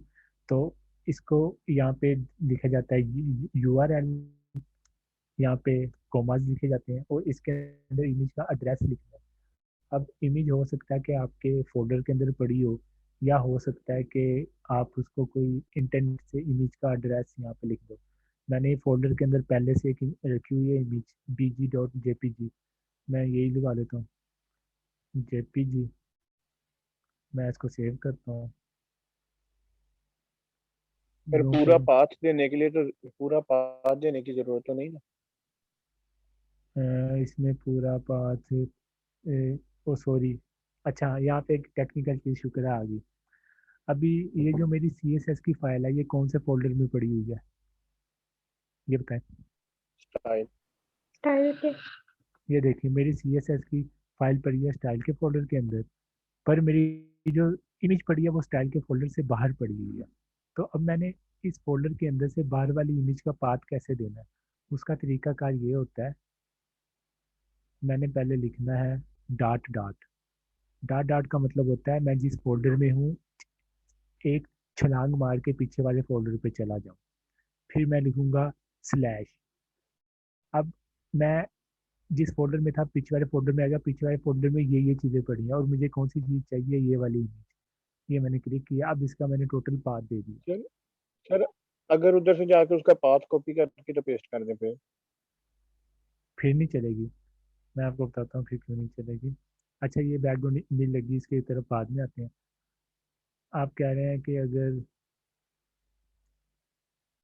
यहाँ पे जाके ये पाथ कॉपी कर दें, तो ये जो पाथ है ये पाथ सही नहीं है, क्योंकि आप अभी स्टाइल के फोल्डर के अंदर हैं। आपने स्टाइल के फोल्डर के से एक स्टेप ऊपर आना है और ऊपर आने के लिए आपको ये वाली कमांड यूज़ करनी पड़नी है डॉट डॉट वाली। ये कमांड लाइन में यूज़ होती है विंडोज़ में। अब तो हमें ग्राफिकल यूज़र इंटरफेस की काफ़ी ज़्यादा वो होगी ना आदत। तो डॉट डॉट का मतलब ये है कि वो मेरी फाइल, मेरी हो सकता है मेरी फाइल 3 फोल्डर ऊपर पड़ी हो, तो मुझे करना पड़ेगा dot dot dot dot dot. मतलब ये पाथ लिखने का तरीका है। अगर आपने पीछे जाना है तो डॉट डॉट, अगर आपने आगे जाना है तो आपने जस्ट फोल्डर का नाम स्लैश, फोल्डर का नाम स्लैश, और जहाँ पे वो पड़ी है वो कर देना। तो एक तरीका ये है, दूसरा तरीका ये है कि आप अपनी सर आगे जाने वाला ये सिंटैक्स बता दीजिएगा। वो मैंने आपको यहाँ बताया तो था। ये देखें, अब ये जो मेरी HTML की फाइल है, मैंने इसको CSS की फाइल लगानी है। तो CSS की फाइल मेरी कहाँ पे सेव है, मेरी HTML की फाइल ये है, CSS की इस फोल्डर के अंदर है। तो मैं इस फोल्डर का नाम लिखूंगा स्टाइल स्लैश आगे style.css। ये मैं आगे जा रहा हूँ, वहाँ मैं पीछे आ रहा हूँ, यहाँ मैं आगे जा ओके रहा सर ओके हूँ। ओके हो गया। चले हमें पाथ को भी ट्रेवर्स क्या करना आ ही गया, इसी ठीक हो गया, अच्छा हो गया। अच्छा अब मैंने बैकग्राउंड लगाई है इमेज। ये बैकग्राउंड इमेज है मैंने इंटरनेट से उठाई थी। अब आपने ये चीज़ गौर करना है, इस इमेज का साइज छोटा था, तो बाय डिफ़ॉल्ट इसने ना अपने आप को रिपीट करना शुरू कर दिया जब तक कि ये पूरे एलिमेंट पे लग नहीं गई। अब हमारा पैराग्राफ जितनी जगह घेर रहा था ना उतनी जगह पे इस इमेज ने अपने आप को रिपीट किया और तमाम पैराग्राफ को उसने कवर किया। अगर मैं चाहता हूँ कि ये इमेज अपने आप को रिपीट ना करे, तब मुझे कौन सी प्रॉपर्टी यूज़ करनी पड़ेगी, उस प्रॉपर्टी का नाम है background repeat no repeat. No repeat. कि भाई तुम अपने आप को रिपीट ना करो, तुम्हारा जितना सा आएगा ना ओरिजिनल तुम उतना ही रहो। ये लो। अब ये पैराग्राफ तो बहुत बड़ा है लेकिन ये इमेज अपने आप को रिपीट कर दी। अगर मैं चाहता हूँ ये एक्स एक्सिस के अगेंस्ट अपने आप को रिपीट करे, तो इसके लिए भी एक वैल्यू है रिपीट एक्स। अब ये एक्स एक्सिस के साथ रिपीट करी। अगर मैं चाहता हूँ वाई के अगेंस्ट अपने आप को रिपीट करे, ये वाई के। इसके अलावा अगर हम इसके साथ मजीद खेलना चाहते हैं तो सर हम इसको अगर हम चाहते हैं ये पूरी एक ही स्क्रीन पे शो हो, अभी देखते हैं। अगर हम इसकी पोजीशन यानी को बताना चाहें कि भाई इसकी पोजीशन क्या है, लाइक अगर मैं लिख दूं सेंटर, मैं चाहता हूँ इस इमेज की पोजीशन सेंटर हो जाए, तब ये मुझे क्या देगा। पहले मुझे रिपीट वाला भी लगाना पड़ेगा, ठीक है रिपीट ना हो, बैकग्राउंड रिपीट नो रिपीट। अब देखें मैंने कहा ये इमेज रिपीट ना हो और ये इमेज आ जाए सेंटर में, तो सेंटर में आ गई। और अगर मैं इसको 2 वैल्यू दूं, के centre plus top.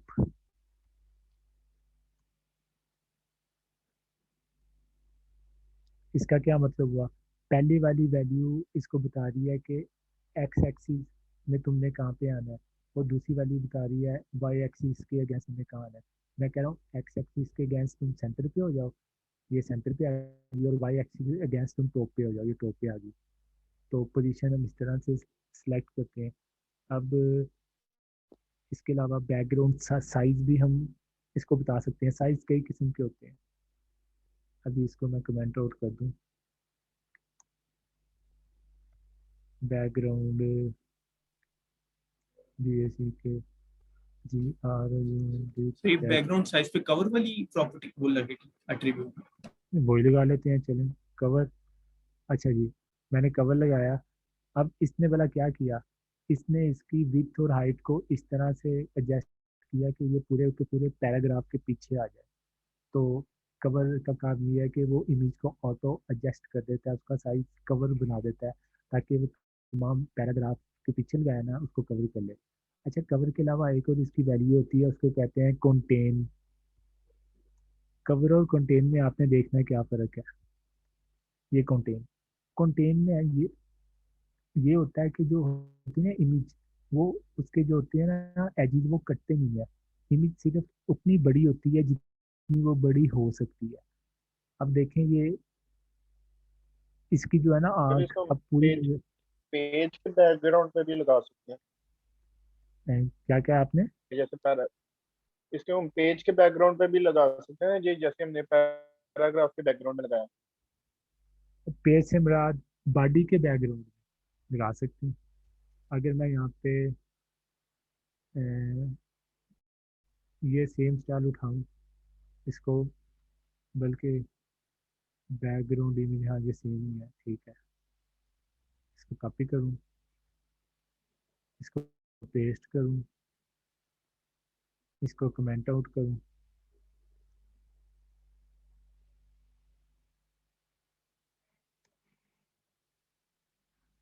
Comment out किया, रिफ्रेश किया। अब ये देखिए पैराग्राफ के नीचे नहीं, अब ये पूरे पेज के पीछे आ गया बैकग्राउंड। ये इमेज ज़रा बड़ी रंगीन सी है, अच्छा नहीं लग रहा, कोई वाइट सी होनी चाहिए थी। तो ये आपकी मर्जी है कि आप बैकग्राउंड में कलर सर लगाएं। अगर हम उसको पीछे से ब्लर करना चाहें कि हमें टेक्स्ट भी ऊपर से नजर आए फिर? उसके लिए हमें एक चीज़ करनी पड़ेगी। उसके लिए हम देख लेते हैं कि हमें टेक्स्ट नज़र आए। ये पैराग्राफ है, अगर मैं पैराग्राफ को बैकग्राउंड कलर दे दूँ कोई, GRUNT बैकग्राउंड कलर RGBA। इस पे वो ओपेसिटी कहते हैं, ओपेसिटी जो भी है वो वाली चीज लग सकती है ब्लर करने हाँ के जी, लिए। इसके हाँ जी, वो बेसिकली ट्रांसपेरेंसी बताती है ना कि वो कितना जी ट्रांसपेरेंट होना चाहिए। अब इधर मैं कौन सी वैल्यू दूँ, मुझे अभी वाई थी ये दे दें।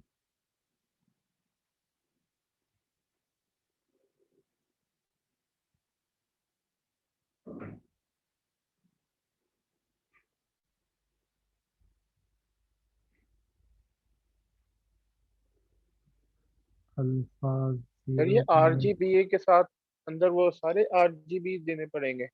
हाँ नहीं नहीं, वो तो ये बाय डिफॉल्ट दे रहा है। अंदर आप कुछ भी दे सकते हैं, अंदर आपने वैल्यू लिखनी है, मतलब RGBA के अंदर RGBA भी देख सकते हैं।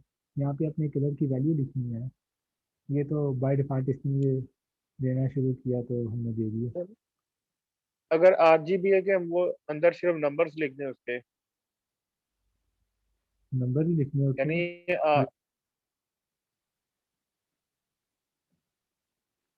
अब ये नंबर मैं तुक्के से लिख रहा हूँ, मुझे नहीं पता ये क्या कलर बनेगा।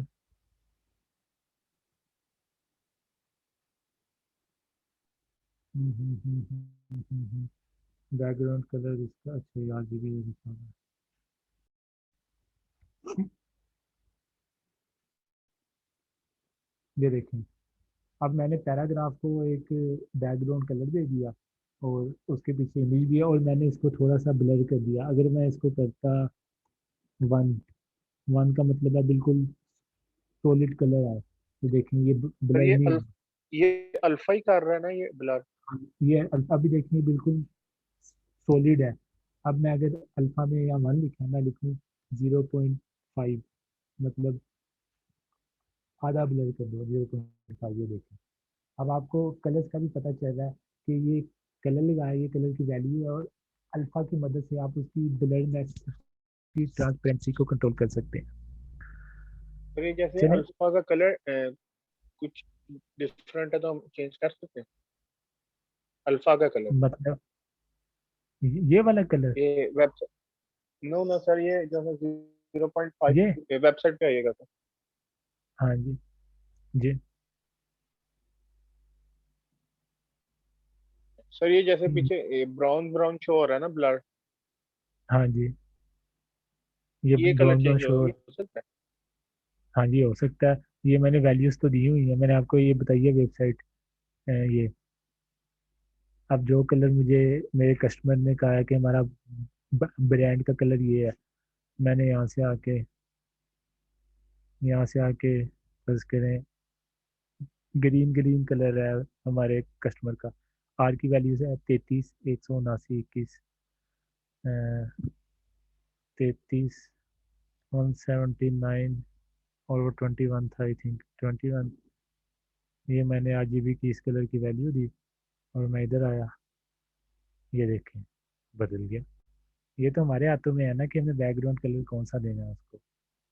और ओके। अगर हम कलर का नाम लिखेंगे तो हम ये अल्फा वाली उसकी खासियत को यूज़ नहीं कर सकते। इसलिए RGB ये हमें कुछ ऐसे स्टाइल बनाने की कोशिश करता है कि हमें पीछे से भी नज़र आए। अब ये जो है ना, मेरे फ़ॉन्ट है मेरा, काफ़ी मुझे गंदा लगेगा। फ़ॉन्ट के कलर को मैं वाइट कर देता हूँ। अच्छा, CSS को आप ना याद नहीं करना, ये हज़ारों लाखों प्रॉपर्टीज़ हैं। ये बस आपने इसके साथ खेलना है कि आप करना क्या चाहते हैं। आप डिफरेंट चीज़ों के साथ जी खेलेंगे। सर। W3, हाँ जी, सर मतलब इतनी चीजें हम याद तो नहीं रख सकते, लेकिन अगर हमें कुछ चीज जरूरत पड़े तो हम नेट पे सर्च करें इसके लिए। बिल्कुल। मैंने पहले दिन ही बताया था कि जब आपने कोई काम करना है, आपने इंटरनेट पे जाना है कि यार मैं ये करना चाहता हूँ। सर सबसे इसके लिए कोई मुश्किल काम स्पेशल होता है वेबसाइट नहीं है जहाँ पे मतलब कि हर चीज अवेलेबल हो? है तो सही, MDN, Mozilla developer network. Sir W3 school भी अच्छा। हाँ जी, WC स्कोर भी बहुत अच्छी है, लेकिन हमें तो नहीं पता होगा ना किस पेज में हमारी वो इन्फॉर्मेशन पड़ी है, इसलिए हम गूगल का सहारा लेते हैं। हम गूगल पे अपनी प्रॉब्लम लिखते हैं और साथ लिख देंगे W3 स्कूल, या साथ लिख देंगे MDN। तो वो हमें गूगल डायरेक्टली उस पेज पे ले जाएगा जैसे मर्जी। जैसे बैकग्राउंड कलर HTML, अब मैं लिखूँ अगर MDN, मोजिला डेवलपर नेटवर्क, ये कोई ना कोई ऐसा पेज खोल देगा जहाँ पे बैकग्राउंड कलर के बारे में कुछ ना कुछ जो मुझे चाहिए होता है। या फोरम है, Quora.com होगी, रेडिट होगी, वहाँ पे इन चीज़ों को डिस्कस किया होता है। ये सारी ना डॉक्यूमेंटेशन है कि किस प्रॉपर्टी से क्या होता है, किससे क्या होता है। ये तो फिर ना हमारे पास टाइम है ना किसी और के पास। जब हमें किसी चीज़ की ज़रूरत पड़ती है, हमने वो उसी चीज़ को पढ़ना है। जैसे बता रहा आज RGBA को कैसे यूज़ किया है, इसको कैसे यूज़ किया, इसको कैसे यूज़ किया। ये एक और तरीका है HSLA, मीन्स के डॉक्यूमेंटेशन पढ़ने के बाद समझ आती है कि हमने करना क्या है अपने साथ। अच्छा, एक और चीज़ आपको बता दूँ। अब ये जो है ना बैकग्राउंड साइज, तो मैंने बैकग्राउंड साइज को कवर नहीं करते। बैकग्राउंड साइज को पता करता हूँ मैं। अब ये इतनी है।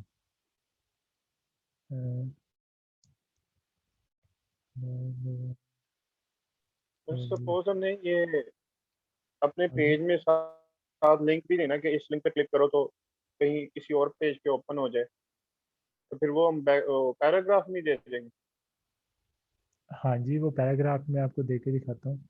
एक प्रॉपर्टी होती है बैकग्राउंड अटैचमेंट की।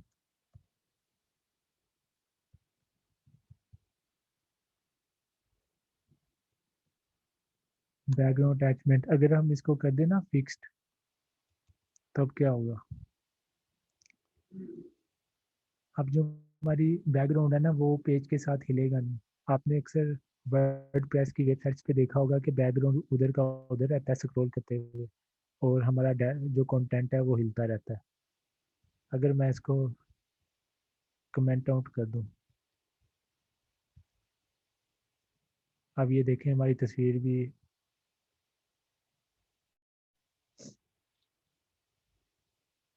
ठहरें जरा, ये टाइम पता नहीं क्यों ले रहा है। अब हमारी बैकग्राउंड भी हिल रही है साथ साथ। ये जैसे एक छोटी सी प्रॉपर्टी थी। ये कलर बड़ा गंदा लग रहा है। अच्छा, आप क्या पूछे थे? पैराग्राफ के अंदर अगर आपने कोई लिंक देना है तब क्या करना है? Yes sir. फर्ज करें यहाँ पे आपने एक लिंक देना है, सही हो गया? यहाँ पे देना है, करके देखें। यस।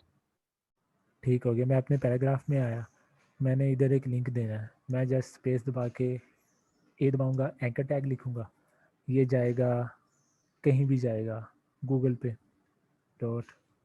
.google.com, और यहाँ पे मैं लिख दूँगा गो टू गूगल।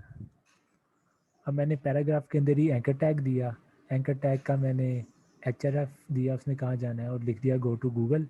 अब मैं इसको रिफ़्रेश करूँगा, सर ये देखें पैराग्राफ के HTTP नहीं दरमियान में आ लिखेंगे गया। साथ? वो लिखेंगे ना, वो मैं कौन सा इसको असल में भेजना चाहता हूँ। HTTP एस, ये लें, ये लिख दिया। अब सर ये आपके सपोज हमने ये पैराग्राफ एंकर टैब नहीं बनाना और सिर्फ लिंक ही देना है। लिंक ही देना है, समझा नहीं मैं। लिंक यानी का मतलब एक्चुअल लिंक उधर पड़ा हुआ है कि जैसे आपने एक्चुअल। ये गो टू गूगल तो वो प्रेस करेगा तो आगे जाएगा। अच्छा, तो एक्चुअल लिंक के मुराद के www डॉट ये लिखा यस हुआ है, सर। ये भी हम यस। कर देते हैं।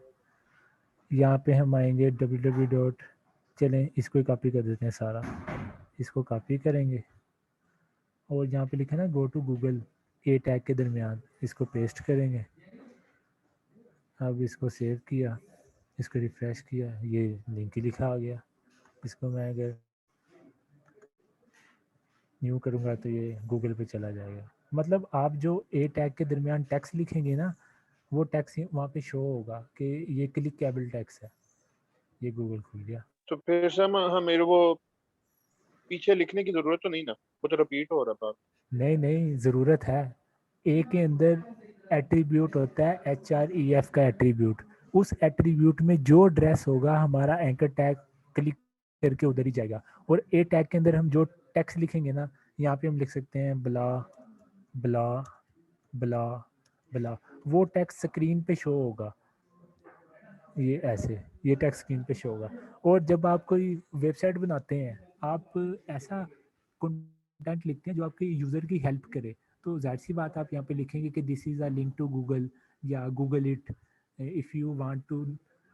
आप ऐसा भी लिख सकते हैं, आप लिख सकते हैं टू, नहीं, फॉर मोर इन्फो, हाँ फॉर मोर इन्फो, मतलब यूज़र को आपने क्या, अगर आपको और इन्फो चाहिए तो यहाँ क्लिक करें। आप एड्रेस लिखेंगे तो वो बड़ा गंदा लगेगा, यूज़र कहेगा ये क्या लिखा हुआ है इसमें www। तो हमने यूज़र के मुताबिक ही अपनी हर चीज़ बनानी होती है। यहाँ तक क्लियर हो गया? Okay sir. यस। ठीक, चलें। अब CSS वो हो तो सर हाँ जी, तो एक चीज पूछनी थी, आप कहते हैं ना www का स्टैंडर्ड, ये और सर्च इंजन ऑप्टिमाइजेशन ये एक ही चीज है जो आप बात करते हैं? हाँ जी, हाँ जी, भला क्यों? क्यों सर? क्योंकि गूगल उस वेबसाइट को पसंद करता है जो स्टैंडर्ड पे बनी होती है, और जिस वेबसाइट को गूगल पसंद करता है उसको वो पहले पेज पे रैंक कर देता है। तो दोनों चीज़ें इंटरकनेक्टेड हैं। ये जो पूछते हैं ना फ़ॉन्ट कैसे बदलना है, आगे हमारा आएगा। एक हमने फ़ॉन्ट का सारा कवर किया है। अभी अजान भी हो रही है, एक भाई ने मैसेज किया, लेकिन हम तो बोलते ही रहे। टाइम हो गया क्लास। अच्छा, अभी हमने बैकग्राउंड कवर किया, फिर ये बॉर्डर कवर करने हैं, तो हाइट कवर एसईओ करने क्या होता है, सर्च इंजन ऑप्टिमाइजेशन, वो क्या मार्जिन। होती है सर चीज, अगर वो सीएसएस गूगल फॉलो करता है? एसईओ क्या होती है आपका, ये सवाल है? यस सर, आप ये कह रहे हैं ना कि अगर वेबसाइट अच्छी है, हम उसको डिजाइन हमारा अच्छा है, तो वो गूगल ऑटोमेटिक उसको ऊपर शो करता है, तो एसईओ भी इससे रिलेट करती है, ये क्या? डिज़ाइन हमारा अच्छा बुरा नहीं इम्पैक्ट करता, अगर हमने www के स्टैंडर्ड को फॉलो किया हुआ है यस सर, वही तब। चीज स्टैंडर्ड। हाँ, तब जैसे कि अब ये गूगल पे जाएं, बेस्ट बर्गर इन लाहौर, अब एक बंदा है, उसको लग रही है भूख, तो उसने लाहौर में बर्गर की दुकान सर्च करनी है। अब जो लोग पहले पेज पे आ रहे हैं तो मैं उन्हीं से बर्गर खरीदूंगा ना, मैं आऊँगा ना, मैं ये सेकंड पेज पे नहीं जाऊँगा, थर्ड पे नहीं जाऊँगा। तो जो वेबसाइट स्टैंडर्ड पे फॉलो करके बनी होगी, गूगल उसको ज़्यादा नंबर देता है, और जिस वेबसाइट के ज़्यादा नंबर होते हैं वो सर्च पे पहले पेज पे शो होती है। तो इनके बीच में यही एक ताल्लुक है। Excuse me sir.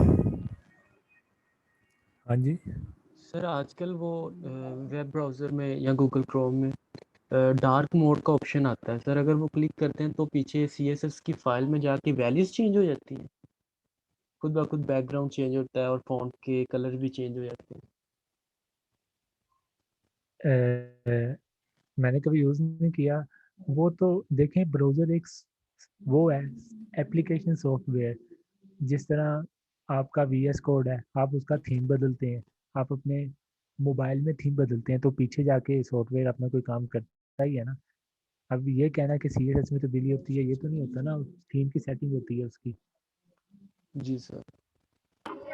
सर जैसे अभी हमने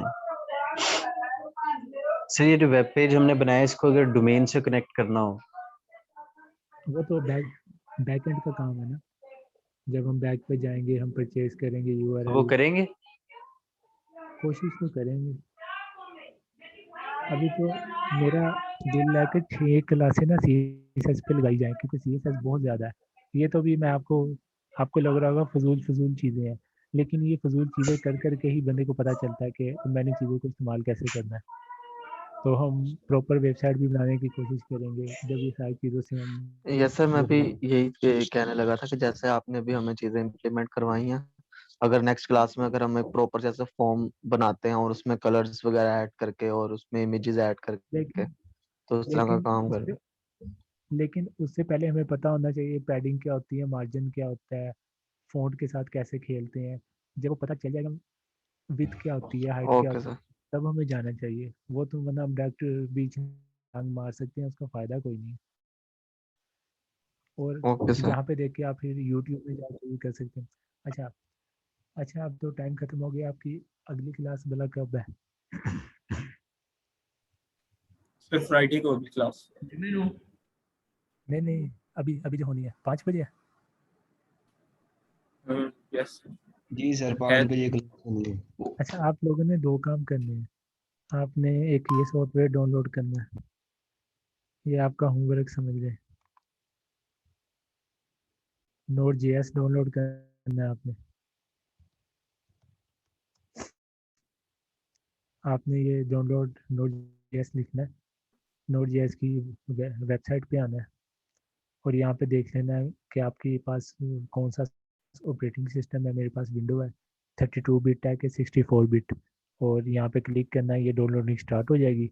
जब डाउनलोडिंग पूरी हो जाएगी तो आपने इसका इंस्टॉलर चला के उसको नेक्स्ट नेक्स्ट करी जाना है, तो आपका नोड ना डाउनलोड हो जाएगा। एक आपकी ये होम असाइनमेंट कह लें, ये चेक करने के लिए कि नोड इंस्टॉल हुआ है कि नहीं, आपने अपना कमांड प्रॉम्प्ट ओपन करना है आपने अपना।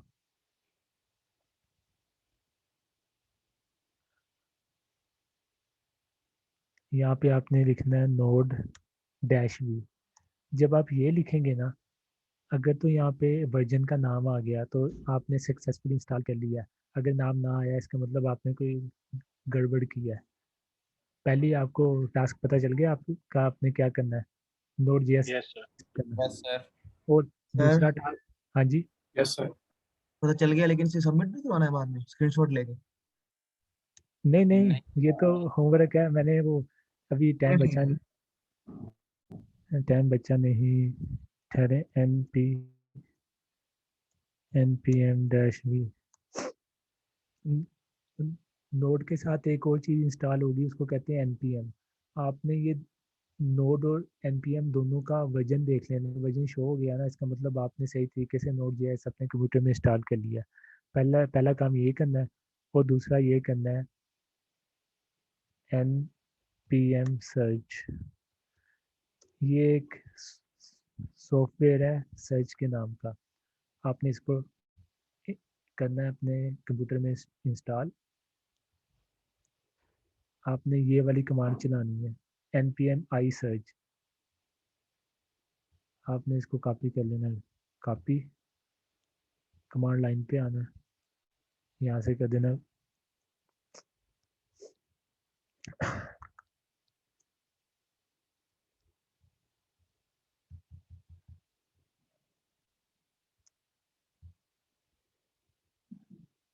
चले, वो तो कॉपी नहीं हो रहा।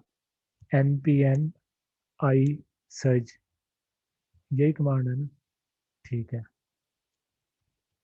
आपने सर ये जब कमांड इसको रन की है, वो कह रहा है कि नॉट फाउंड इंटरनल और एक्सटर्नल। अभी तक आपने ये नहीं इंस्टॉल की ना, नोड और npm नहीं इंस्टॉल किया। जब आप ये इंस्टॉल करेंगे नोड, तो उसके साथ npm भी हो जाएगा इंस्टॉल, और npm को इस्तेमाल करते हुए आप सर्च को इंस्टॉल करेंगे। अच्छा ठीक है, ये पहले वो हमने नोड जेएस करना है, उसके बाद पहले करना नोड जेएस, उसके बाद फिर ये भी हो जाएगा, ये भी हो जाएगा। फिर आपने npm को यूज़ करते हुए, आई का मतलब है इंस्टॉल, और सर्च का मतलब ये जो सॉफ्टवेयर हम डाउनलोड करना चाह रहे हैं। ठीक है जब सर। आप इसको इंटर करेंगे, तो ये इंस्टॉलेशन शुरू कर, और ये आपसे एक ईमेल आईडी मांगेगा, पासवर्ड मांगेगा, आपने वो दे देना, फिर ये आपके सिस्टम का हिस्सा बन जाएगा। इसके बाद हमने एक काम करना है, वो आपकी पहली असाइनमेंट का पार्ट बना देते हैं। असाइनमेंट होती लेट भी हो जाए, खैर है। आपने काम क्या करना है, अरे मैं इसको अबोर्ड कर दूं। आपने काम क्या करना है, ये जो है ना वेबसाइट जो हमने बनाई है, मैं यहाँ पे खोल लेता हूँ अपना कमांड प्रॉम्प्ट सेम फोल्डर में। ये आपको सेम फोल्डर में कमांड प्रॉम्प्ट ओपन करना आता है? यस सर आता है। ठीक हो गया, आपने इसी फोल्डर में कमांड प्रॉम्प्ट खोल लेना है। फिर आपने लिखना है सर्च। जब सर्च हो जाएगा ना इंस्टॉल, आपने सर्च क्लिक कर देना है इंटर।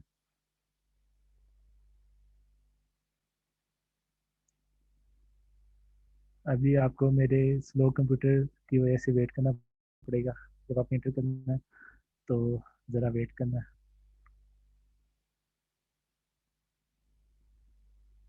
हाँ सर ये जहाँ पे हमने कोई भी अपने यानी जो सी हमने असाइनमेंट 1 की है, जिसमें हमने टेबल्स और वो बनाए हैं, वहाँ पे जाके सर हमने ये करना। हाँ जी, वहाँ पे जाके ये करना है।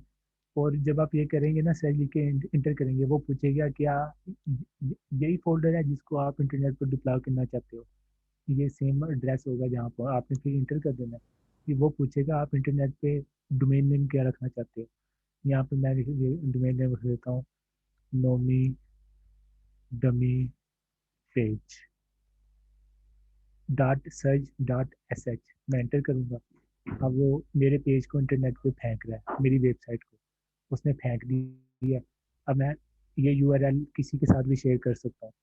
अगर मैंने कोई बनाई है ना वेबसाइट, मैं यहाँ पे आऊँगा, ये यूआरएल लिखूँगा, क्लिक करूँगा। अब ये वेबसाइट हमने बनाई, मैंने अभी आपके साथ बैठ के बनाई है। अब ये इंटरनेट पे दुनिया में कोई भी देख सकता है। सर आपने एक ऐसा, चीज आपसे पूछनी थी। हाँ जी, सर ये तब तक चलता रहे, तब तक ये वेबसाइट शो होगी ना जब तक हमारा कंप्यूटर चल रहा है। जब हम बंद करेंगे अपना सिस्टम जहाँ फाइल है, नहीं फिर नहीं ये शो नहीं होगा। नहीं फिर ये नहीं, क्या सिस्टम? जो है ना जी ये है ना यूआरएल, ये अब हमेशा के लिए आपका है। अगर आपने कोई वेबसाइट बनाई है, आप अपना पोर्टफोलियो बनाना चाहते हैं, आप किसी के साथ शेयर करना चाहते हैं अपने दोस्त के साथ कि देखो मैंने ये वेबसाइट बनाई है, आप अपनी असाइनमेंट मेरे साथ शेयर करना चाहते हैं, आपने सर्च के सर्वर पे वो असाइनमेंट पब्लिश कर देनी है, डिप्लाई कर देनी है। और जो है ना डोमेन नेम आपने चूज किया है वो मेरे साथ शेयर कर देना। ये अगली क्लास में हम शुरू से एक्सरसाइज करेंगे। मैंने कहा जाते हुए अभी टाइम नहीं था तो जल्दी जल्दी आपको बता दिया। सर आपने कहा था वो इशू में सर बता फिर दूंगा। नेक्स्ट असाइनमेंट की HTML की फाइल की बजाय ये लिंक ही आपके साथ शेयर कर देंगे जो आप करनी है। हाँ जो है ना लिंक वाला तरीका ज़्यादा था ना। और एक चीज़ का ख्याल रखना है, आपने जो अपना है ना होम पेज उसका नाम क्या रखना है, index.html। क्योंकि जो है ना सर्च वो सबसे पहले देखेगा कि आपने जो फोल्डर अप्लाई किया है उस फोल्डर में इंडेक्स नाम का कोई पेज है कि नहीं। अगर उसको इंडेक्स नाम का कोई पेज नहीं मिलेगा ना वो कहेगा कि मैंने आपकी वेबसाइट को डिप्लाई करना ही नहीं। तो आपका जो है ना होम पेज का नाम होना चाहिए index.html। पहले आपने Node.js इंस्टॉल करना है, फिर आपने npm i सर्च लिखना है, सर्च को इंस्टॉल करना है। जब इंस्टॉल हो जाएगा आपने फिर सर्च लिख के क्लिक करना, वो आपसे कहेगा कि पासवर्ड लगाओ, ईमेल आईडी दो 1 टाइम, वो देंगे। फिर आपने उसको पब्लिश कर देना डोमेन नेम दे के। इसका तो ये सारा असाइनमेंट 1 का पार्ट है या नहीं है? आई थिंक अभी आप लोगों को इतनी समझ नहीं आई होगी, लेकिन ये अगली क्लास में हम करेंगे। फिर असाइनमेंट 1 अपना अगले हफ्ते जमा करा दीजिएगा। इससे आपको ये होगा कि आपको अपनी वेबसाइट को डिप्लाई करना भी आ जाएगा और मुझे चेक करना भी आसान हो जाएगा। आपने जस्ट अपना लिंक मेरे साथ शेयर कर देना। सर तो ये एक बाकी दफा आप बता देंगे कमांड प्रॉम्प्ट पे आपने इसका पाथ कैसे दिया?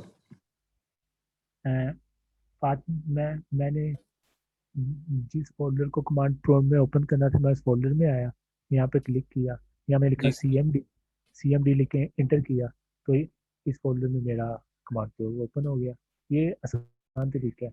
वरना आप ये भी कर सकते हैं CD आगे जो भी एड्रेस है, लेकिन वो तरीका है लंबा, वो भी मुझे भी नहीं याद, वो मैं भी भूला हुआ हूँ, देखना पड़ना। तो ये आसान तरीका है। सर आपने कहा था यहाँ वो आके इशू बता दूं मैं लास्ट में। इशू कौन सा वाला इशू? यही था कि आप लोगों ने अपनी असाइनमेंट ना सर्च पे डिप्लाई करनी है। नो सर मैं अभी इनरोल हुआ हूं तो मैं वो अच्छा क्लासरूम को भी असेस नहीं कर पा रहा और LMS पे भी इनरोल नहीं। तो अभी जो मैंने आपको आप सबको ईमेल आईडी सेंड की थी, आपके पास पहुंची थी ईमेल आईडी? नो सर ये मैंने ग्रुप से ली। अस्सलाम वालेकुम सर। वालेकुम मैं सलाम। कायनात नईम, मुझे भी नहीं ईमेल आईडी आ रही और LMS पर भी नहीं हूँ।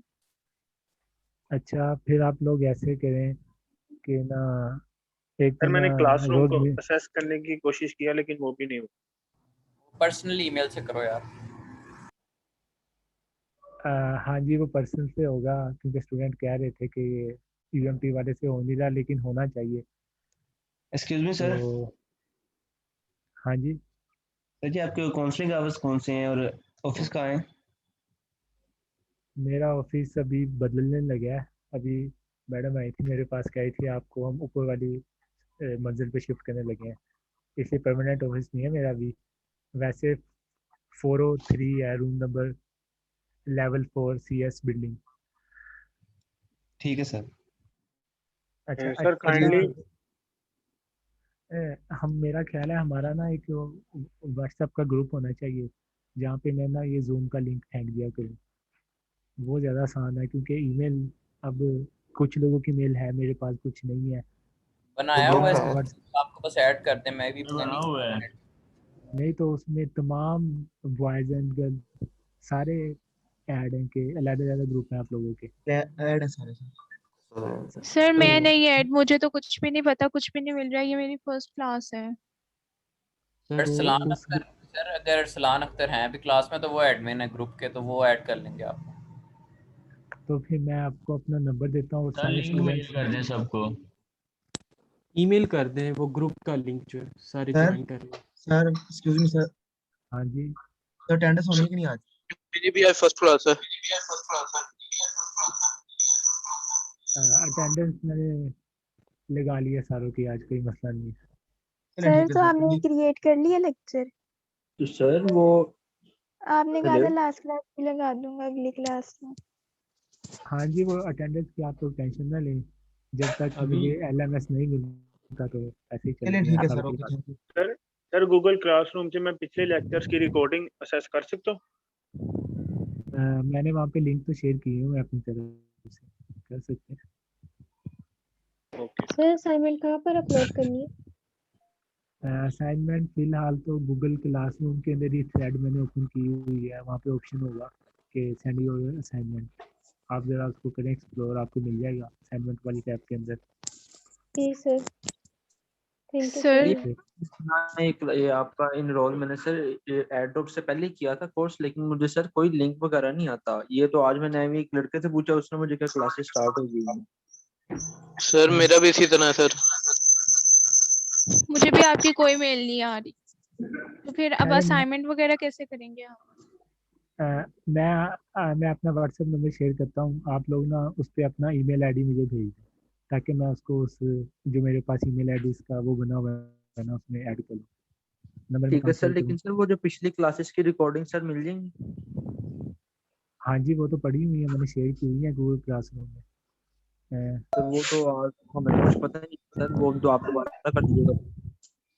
चलिए आप लोग वो देख लीजिएगा, वो रिकॉर्डिंग मैं आपको दे दूँगा, और आपने नंबर पे ना मुझे अपने ईमेल आईडी भेज देने, ताकि मैं आपको क्लासरूम में ऐड कर लूँ गूगल सर क्लासरूम आप में। चैट में नंबर शेयर कर दें। मैंने कर दी। सर जिनका इशू नहीं है वो कर दें लीव। हाँ जी कर दें, क्लास तो खत्म होगी। सर उधर सिर्फ एक ही लेक्चर की आई थिंक रिकॉर्डिंग लिंक पड़ा है हुआ। मेरा तो नहीं ख्याल, मैं अभी खोल के तो देख दो लेता हूँ। का क्लास 1 और क्लास 3 का है, लेकिन सर क्लास आपका 2 वो का नंबर नहीं है। नहीं आया अभी चैट। वन की जो स्लाइड्स है ना शायद यूबी स्लाइड्स के फोल्डर के अंदर। नंबर मैंने शेयर किया तो है, अभी आप लोगों को नजर नहीं आ रहा क्या? नहीं आया सर अभी तक। नो सर, तो अभी नहीं सर आया। ये फिर अ, मेरी स्क्रीन आपको शेयर हो रही है? Yes sir. तो यस तो सर। यहाँ पे लिखना है ना नंबर, मैंने जहाँ पे मैं लिख रहा हूँ, मुझे अब ज़्यादा नहीं है चैटिंग। ये टू नहीं सॉरी, टू एवरीवन, अब चला जाएगा, मैं दोबारा करता हूँ। 7 ये लें आप, शायद मिल जाए। यस सर अब आ गया। ठीक हो गया। अच्छा, ये वो क्लास वर्क,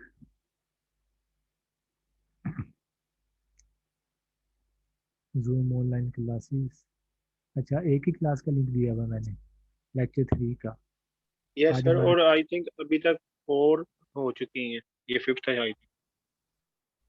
आज चौथी क्लास है हमारी। ठीक है, मैं पुराने लेक्चर के लिंक भी निकालता हूँ अगर मुझे मिले, लेकिन सर इनका ना लिंक एक बार मैं मेल कर देता हूँ। लेकिन ना मसला ये है कि वो ना 8 दिनों बाद ना वीडियो खुद ब खुद डिलीट हो जाती है, तो हो सकता है वो पड़े भी ना हो वहाँ पे वीडियो। मैं फिर भी सर चेक क्योंकि करता हूँ। स्टार्ट से आइडिया बिल्कुल भी नहीं है कि क्या किया क्या नहीं। हाँ जी, स्टार्ट वाले लेक्चर थे तो इम्पोर्टेंट, क्योंकि हमने HTML सारी उसमें देखी थी। सर हाँ जी, हमें अब असाइनमेंट यहाँ अपलोड नहीं ना करनी, अब तो आप बस हमने आपको लिंक सेंड करना है, तो जब हम हाँ जी, उसको मिला लेंगे। आप लोग ऐसे कीजिए, अगली क्लास से पहले Node.js, NPM और सर्च, ये तीनों चीज़ें इंस्टॉल करके देख लें। जब इंस्टॉल हो जाएगी ना, फिर हम देखेंगे कि आप लोगों ने मुझे लिंक कैसे सेंड करना है। तो अपलोड नहीं करनी है अब यहाँ पे, जैसे ये कुछ ने कर दी हुई है। हाँ जी, ये 3 लोग हैं, जफ़र, बिलाल और अब्दुलरहमान, इन तीनों ने तो अपलोड कर दी हुई है। तो और अभी 29 लोग हैं जिन्होंने ये हमारा क्लासरूम को ज्वाइन। तो सर मैं यही पूछ रही हूँ, करनी है अपलोड या नहीं, या हम लिंक बना के बस लिंक सेंड करेंगे आपको? मेरा तो यही दिल है कि आप लोग लिंक सेंड करें, वो चेक करना भी आसान है, और ठीक है, आप लोग को प्रैक्टिस नेक्स्ट भी। क्लास में आप सिखा दीजिएगा ना, वो हो जाएगा ना पूरा, फिर हम आपको लिंक ही कर देंगे सर। चलें, फिर आप लोगों ने जो जो मैंने किया है ना, बताया ना, वो इंस्टॉल करने की कोशिश करनी है। चाहे आप यूट्यूब देखें, मतलब हो टू इंस्टॉल Node.js, फिर जो है ना सर्च का तरीका तो आपको बता दिया है, वो भी आप सर्च की वेबसाइट से जाके देख सकते हैं। ये ठीक, दोनों चीज़ें मैंने ओके सर। कैसे करनी है। Sir as soon as possible वो लिंक शेयर कर दीजिएगा, क्योंकि HTML बिल्कुल नहीं आती, तो फिर असाइनमेंट्स कैसे करेंगे। हाँ जी, सही कह रहे हैं, उसके बगैर ये CSS से समय लगेगी। मैं वो देखता हूँ, और अगर वो लिंक से वीडियो डिलीट होगी और मैंने वीडियो ना डाउनलोड करके रखी है, मैं यूट्यूब पे अपलोड कर दूंगा। है तो काफ़ी बड़ी, लेकिन चलिए कोई ना। लेकिन फिर सर उसका भी लिंक क्लासरूम में ही इधर आएगा। सर यूट्यूब पे भी नहीं, आप ज़्यादा वो उस तरह भी कर सकते हैं कि गूगल ड्राइव पे अपलोड करके उसका लिंक दे दें। चलिए मैं दे दूँ, मुझे ऐसा करें ना व्हाट्सएप ग्रुप में वो कर दें ताकि आप लोगों से कम्युनिकेशन बिल्कुल मतलब कम्युनिकेशन मेरी बहुत आसान हो जाए, क्योंकि आधे लोग कहते हैं हमें कुछ मिल रहा है, आधे कह रहे हैं नहीं मिल रहा, तो काफ़ी मुश्किल हो जाता है। सर व्हाट्सएप ग्रुप का ना सारे मेल कर दें। सर क्लास लीव कर सकते हैं? हाँ जी लीव कर दें। क्लास खत्म हो गई।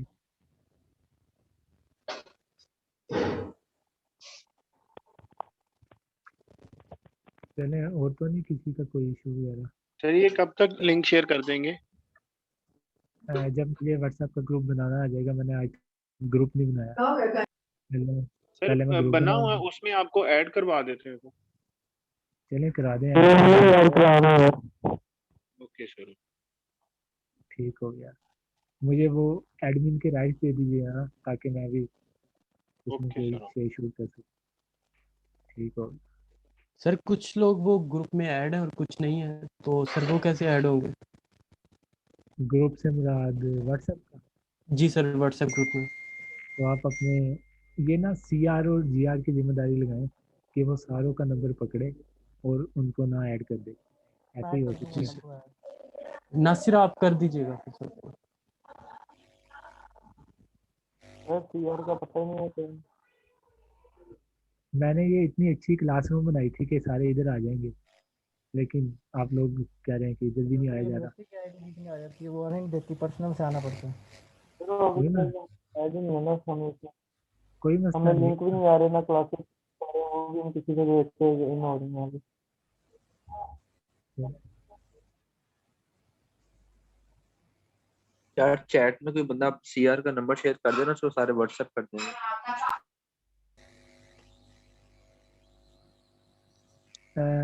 यार ये चैट में मैं व्हाट्सएप ग्रुप का लिंक सेंड कर देता हूँ। हाँ वो इतना कर दे, क्या क्या सेंड कर दे। ये मैंने अपना नंबर सेंड कर दिया है उसे। चले, ये नासिर साहब CR है हमारे जी सर। क्लास के। चले ठीक हो गया। चले ठीक है, जितना पढ़ा है आपने जाके प्रैक्टिस करनी है, तो बाकी ये देखेंगे क्या होता है। ओके फिर इंशाल्लाह ताला अगली क्लास में मिलते हैं। इंशाल्लाह। ठीक है फिर, अल्लाह हाफिज़।